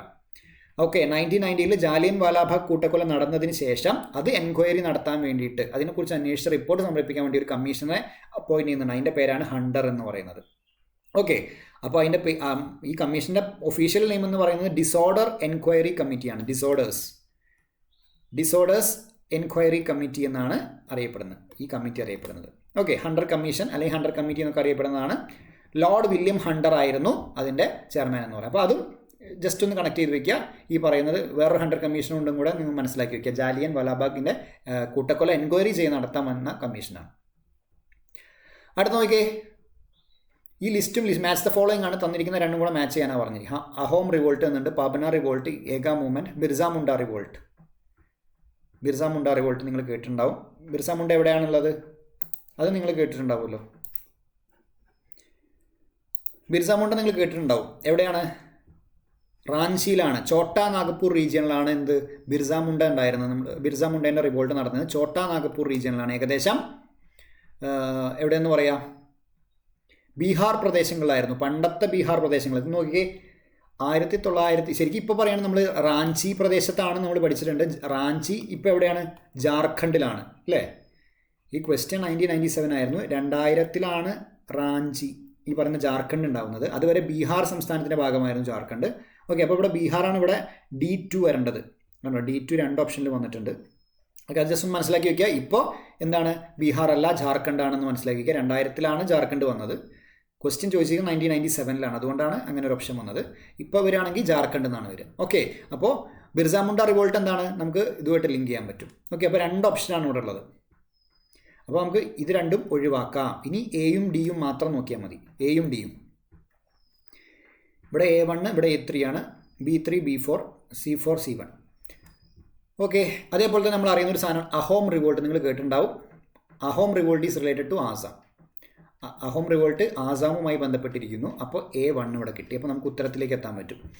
A1. അപ്പോൾ അറിയാത്തവർ പഠിച്ചോ, അഹോം റിവോൾട്ട് എന്ന് പറയുന്ന ആസാമുമായി ബന്ധപ്പെട്ടാണ്. അപ്പോൾ നമുക്കിനി ഓരോ റിവോൾട്ടിനെ കുറിച്ച് ജസ്റ്റ് കുറച്ച് കാര്യങ്ങൾ ഞാൻ പറയാൻ കൂടുതൽ ഡീറ്റെയിൽ ആയിട്ട് പോകുന്നില്ല, അത് പിന്നീട് നമ്മൾ ചെയ്യും. ഓക്കെ, അപ്പോൾ ഇപ്പോൾ നമുക്ക് നോക്കാം അഹോം റിവോൾട്ട്. അഹോം റിവോൾട്ട് നടക്കുന്നത് ഒരു 1828, അതുപോലെ തന്നെ 33, ഏകദേശം ഒരു 5 വർഷക്കാലമാണ് അഹോം റിവോൾട്ട് നടക്കുന്നത്. അഹോം എന്ന് പറയുന്നത് ആസാമാണ്. ഇതെന്താണ്? ഇതൊരു ട്രൈബൽ മൂവ്മെൻ്റ് ആണ്, മനസ്സിലാക്കുക. ഇതൊരു ട്രൈബൽ റിവോൾട്ടാണ് എന്ന് മനസ്സിലാക്കണം. ഓക്കെ, ട്രൈബൽ റിവോൾട്ടാണ്. എന്താ സംഭവം എന്ന് വെച്ച് കഴിഞ്ഞാൽ,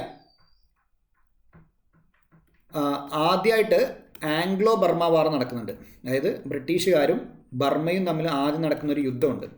ഈ യുദ്ധത്തിൽ ശേഷം വരുന്ന ഒരു പാക്റ്റാണ് എന്ത്? യാൻഡബു എന്ന് പറയുന്ന ഉടമ്പടി. യാൻഡബു എന്ന് പറയുന്ന ഉടമ്പടി. Okay, treaty Yandabo treaty is related to എന്താണെന്ന് ചോദിച്ചു കഴിഞ്ഞാൽ മനസ്സിലാക്കണം, ഫസ്റ്റ് ആംഗ്ലോ ബർമ വാറിന് ശേഷം വന്ന ഒരു ഉടമ്പടിയാണ്.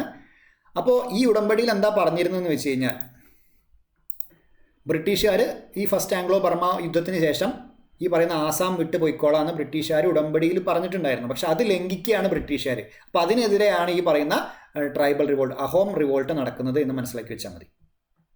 അപ്പോൾ ഈ സമയത്ത് ആ ആസാം പ്രദേശത്തിലുണ്ടായിരുന്ന ഒരു രാജകുമാരനാണ് ഈ ഒരു റിവോൾട്ട് നയിച്ചിട്ടുണ്ടായിരുന്ന. ആ പേരും കൂടെ ഞാൻ ജസ്റ്റ് ഒന്നുകൂടെ പറയാം, ഗോമദാർ കോൺവാർ. ഓക്കെ, ഗോമദാർ കോൺവാറാണ് പ്രധാനമായിട്ടും ഇതിൻ്റെ ലീഡറായിട്ട് ഉണ്ടായിരുന്നത്. ഇദ്ദേഹത്തെ സഹായിക്കാൻ വേണ്ടിയിട്ട് ധൻജയ് ബോർഗോഹൈനും അതേപോലെ തന്നെ ജയറാം ഫുക്കനൊക്കെ ഉണ്ടായിരുന്നു. ഗോമദാർ കോൺവാറാണ് ഇതിൻ്റെ അവിടുത്തെ പ്രിൻസായിരുന്നു, അദ്ദേഹമായിരുന്നു ഇത് നയിച്ചിട്ടുണ്ടായിരുന്നത്. അടുത്തത് പാബ്ന റിവോൾട്ടാണ് ഇവിടെ ചോദിച്ചിട്ടുള്ളത്. അടുത്ത പാബ്ന റിവോൾട്ട്.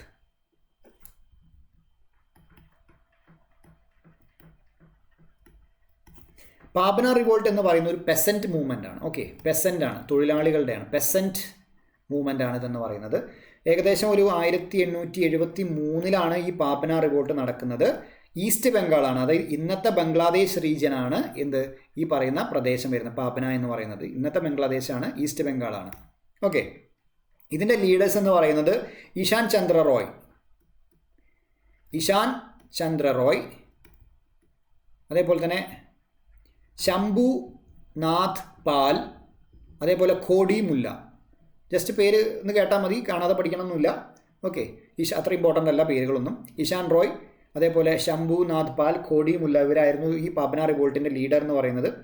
എന്താ കാരണം എന്ന് വെച്ച് കഴിഞ്ഞാൽ ഈ പറയുന്ന രീതിയിൽ അനധികൃതമായിട്ടുള്ള സ്വത്ത് പിടിച്ചെടുക്കൽ, വാടക റെൻറ്റ് വർദ്ധിപ്പിക്കുക, അതേപോലെ ബലപ്രയോഗം ചെയ്ത് ഇവരെ പുറത്താക്കുക, ഉപദ്രവിക്കുക, ഈ കാരണങ്ങളൊക്കെ കൊണ്ടിട്ട് കർഷകർ നടത്തിയ സാധനമായിരുന്നു ഈ പറയുന്ന പാബ്ന റിവോൾട്ട്. പ്രധാനമായിട്ടും നോ റെൻറ്റ് യൂണിയൻ എന്ന് പറഞ്ഞിട്ടുള്ള ഒരു യൂണിയൻ, അതായത് റെൻറ്റ് കൊടുക്കില്ല എന്ന് പറഞ്ഞിട്ടുള്ള ഒരു കൂട്ടായ്മ ഇവർ ഫോം ചെയ്യുന്നുണ്ട്, നോ റെൻറ്റ് യൂണിയൻ എന്ന് പറയുന്നത്. അത് is related to Pabna revolt. ഇത് സംഘടിപ്പിക്കുകയും സമീന്ദാർമാർക്കും അവരുടെ ഏജന്റുമാർക്കും എതിരെ സായുധ ആക്രമണങ്ങളൊക്കെ നടത്തുന്ന ഒരു സാധനമായിരുന്നു പാബ്ന റിവോൾട്ട്. ഓക്കെ, സമീന്ദാർമാർക്കെതിരായിട്ടാണ് ഇത് നടന്നിട്ടുണ്ടായിരുന്നെന്ന് മനസ്സിലാക്കി വെക്കുക. അടുത്ത ഏതാണെന്ന് ചോദിച്ചിട്ടുള്ളത് ഏക മൂവ്മെൻ്റ് ആണ്.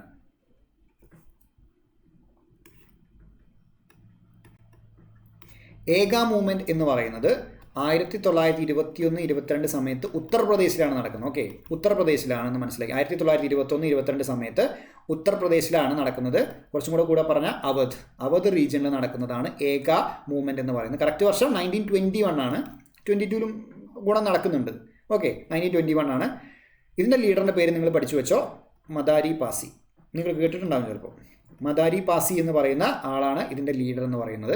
ഇതിൻ്റെ കാരണങ്ങളൊക്കെ പറയുന്നത് പ്രധാനമായിട്ടും സ്പാനിഷ് ഫ്ലൂ, അതുപോലെ തന്നെ തുടർച്ചയായി 6 വർഷത്തെ നീണ്ടു നിന്ന ഡ്രോട്ട്, വരൾച്ച, അതേപോലെ തന്നെ ഇൻഫ്ലേഷൻ, വിലക്കയറ്റം, അതുപോലെ തന്നെ ഭക്ഷണം, ധാന്യം, ഇന്ധനം, ഇതിൻ്റെയൊക്കെ വില വർധനവ് അല്ലെങ്കിൽ ഇതിൻ്റെ ക്ഷാമം, ഇതൊന്നും കിട്ടാത്തൊരവസ്ഥ, ഭക്ഷണം കിട്ടാത്ത അവസ്ഥ, ധാന്യങ്ങൾ, ഫ്യൂവൽ, ഇതൊന്നും കിട്ടാത്ത അവസ്ഥ, ഇതിൻ്റെയൊക്കെ ക്ഷാമം, സ്പാനിഷ് ഫ്ലൂ, തുടർച്ചയായി 6 വർഷത്തെ വരൾച്ച, വിലക്കയറ്റം, ഇതൊക്കെയാണ് പ്രധാനമായിട്ടും ഏക മൂവ്മെൻറ്റിൻ്റെ കാരണം. ഇതും എന്താണ്, ഇതൊരു പെസൻറ്റ് മൂവ്മെൻ്റ് ആണെന്ന് മനസ്സിലാക്കുക. ഓക്കെ, ഇതും ഒരു പെസൻറ്റ് മൂവ്മെൻ്റ് ആണ്, തൊഴിലാളികളുടെ ഒക്കെ മൂവ്മെൻ്റ് ആണ്. അടുത്തത് ബിർസ മുണ്ട റിവോൾട്ട്. ഞാൻ പറഞ്ഞു ചോട്ടാ നാഗപ്പൂർ റീജിയനിലാണ്. വർഷം പറഞ്ഞു 1890s വരുന്നത്. 1890s വരുന്നത് എന്ന് മനസ്സിലാക്കുക. കറക്റ്റ് പറഞ്ഞാൽ 1899 നടക്കുന്നത്. റാഞ്ചിയിലാണ്, ചോട്ടാ നാഗ്പൂർ റീജിയനിലെ റാഞ്ചിയിലാണ് നടക്കുന്നത്. ഇന്നത്തെ ജാർഖണ്ഡിലാണ്. ഓക്കെ, ഇന്നത്തെ ജാർഖണ്ഡാണ് ഇത് നടക്കുന്നത്. ഇതെന്താണ്, ഇതൊരു ട്രൈബൽ മൂവ്മെൻ്റ് ആണ്. പെസൻ മൂവ്മെൻ്റ് അല്ല, ട്രൈബൽ മൂവ്മെൻ്റ് ആണ്. ആരാണ് ഇവിടുത്തെ പ്രധാനപ്പെട്ട ആൾ? ബിർസ മുണ്ടയാണ് ഇവിടുത്തെ ലീഡർ എന്ന് പറയുന്നത്. ഓക്കെ, അപ്പോൾ ബിർസ മുണ്ട എന്ത് ചെയ്യാണ്, ഒരു ഗോത്രപ്രസ്ഥാനം, ഒരു ട്രൈബൽ മൂവ്മെൻറ്റ് സംഘടിപ്പിക്കുകയാണ് ചെയ്യുന്നത്. എന്തിനു വേണ്ടിയിട്ടാണ്? ഈ പറയുന്ന രീതിയിൽ കലാപം, അദ്ദേഹത്തിൻ്റെ ആഹ്വാനം എന്തായിരുന്നു എന്ന് വെച്ച് കഴിഞ്ഞാൽ കലാപം നയിക്കുക എന്നായിരുന്നു. അത് അറിയപ്പെടുന്നത് ഉൽഗുലാൻ എന്നാണ്. ഓക്കെ, അപ്പോൾ ഈ പറയുന്ന വേർഡ് പ്രാവശ്യം UPSCക്ക് ചോദിച്ചിട്ടുണ്ട്. ഉൽഗുലാൻ എന്ന് പറയുന്ന വാക്ക് എന്തുമായി റിലേറ്റ് ചെയ്താണ്? ബിർസ മുണ്ട റിവോൾട്ടുമായി ബന്ധപ്പെട്ടാണ്. ഉൽഗുലാൻ എന്ന് പറഞ്ഞാൽ കലാപം എന്നാണ്. അത് ആഹ്വാനം, ഉൽഗുലാനാണ് അഥവാ കലാപമാണ് അദ്ദേഹം ആഹ്വാനം ചെയ്തിരുന്നത് മറ്റുള്ളവരോട്. ഓക്കെ, അപ്പോൾ ഈ ഒരു വാക്കും ആലോചിച്ച് വയ്ക്കുക. അതുപോലെ തന്നെ എന്തിനെതിരായ വെച്ചാൽ ബ്രിട്ടീഷുകാരുടെ ഭൂനയങ്ങൾക്കെതിരെയായിരുന്നു, അവരുടെ ലാൻഡ് പോളിസികൾക്കെതിരെയായിരുന്നു. ഈ ബിർസ ഈ മുണ്ട ട്രൈബിലെ ആൾക്കാർക്ക് അവരുടെ പരമ്പരാഗതമായ ഭൂവ്യവസ്ഥ അറിയപ്പെട്ടിരുന്നത് ഖുദ് ഖട്ടി എന്നാണ്. ഖുദ് ഖട്ടി.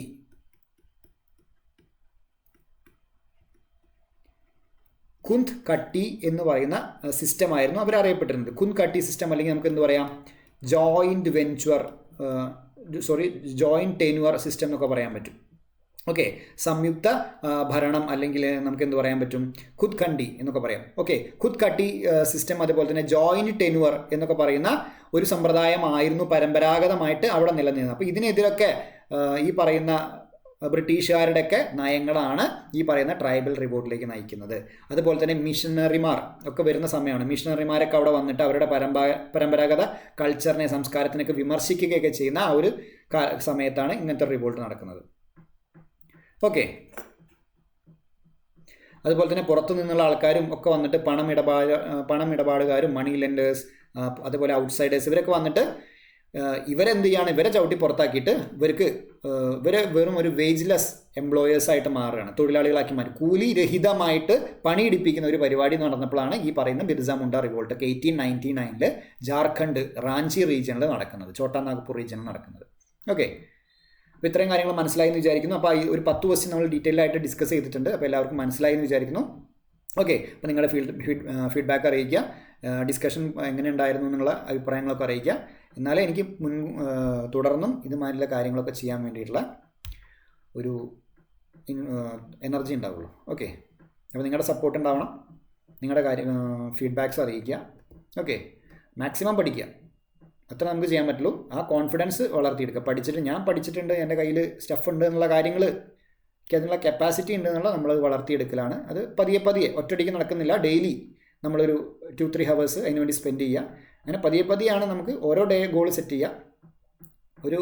ഒരു മാസത്തെ ഗോൾ സെറ്റ് ചെയ്ത് കാര്യമില്ല. നമ്മൾ ഇന്ന് ഞാൻ എന്ത് ചെയ്യുന്നു എന്നുള്ളത് ഗോൾ സെറ്റ് ചെയ്യുക. അങ്ങനെ നാളെ, അങ്ങനെ ഓരോ ദിവസം സ്റ്റെപ്പ് ബൈ സ്റ്റെപ്പായിട്ട് നമുക്ക് ഉയർന്നു പോകാൻ സാധിക്കുള്ളൂ. ഓക്കെ, അപ്പോൾ ലോങ് റണ്ണിൽ നമുക്ക് എന്ത് ചെയ്യാൻ പറ്റും, നല്ലൊരു റാങ്ക് നേടി ഒരു സെക്രട്ടേറിയറ്റ് അസിസ്റ്റൻ്റ് ആവാൻ സാധിക്കും. അപ്പോൾ എല്ലാവരും ക്ലാസ് ഇഷ്ടമായി എന്ന് വിചാരിക്കുന്നു. Thank you.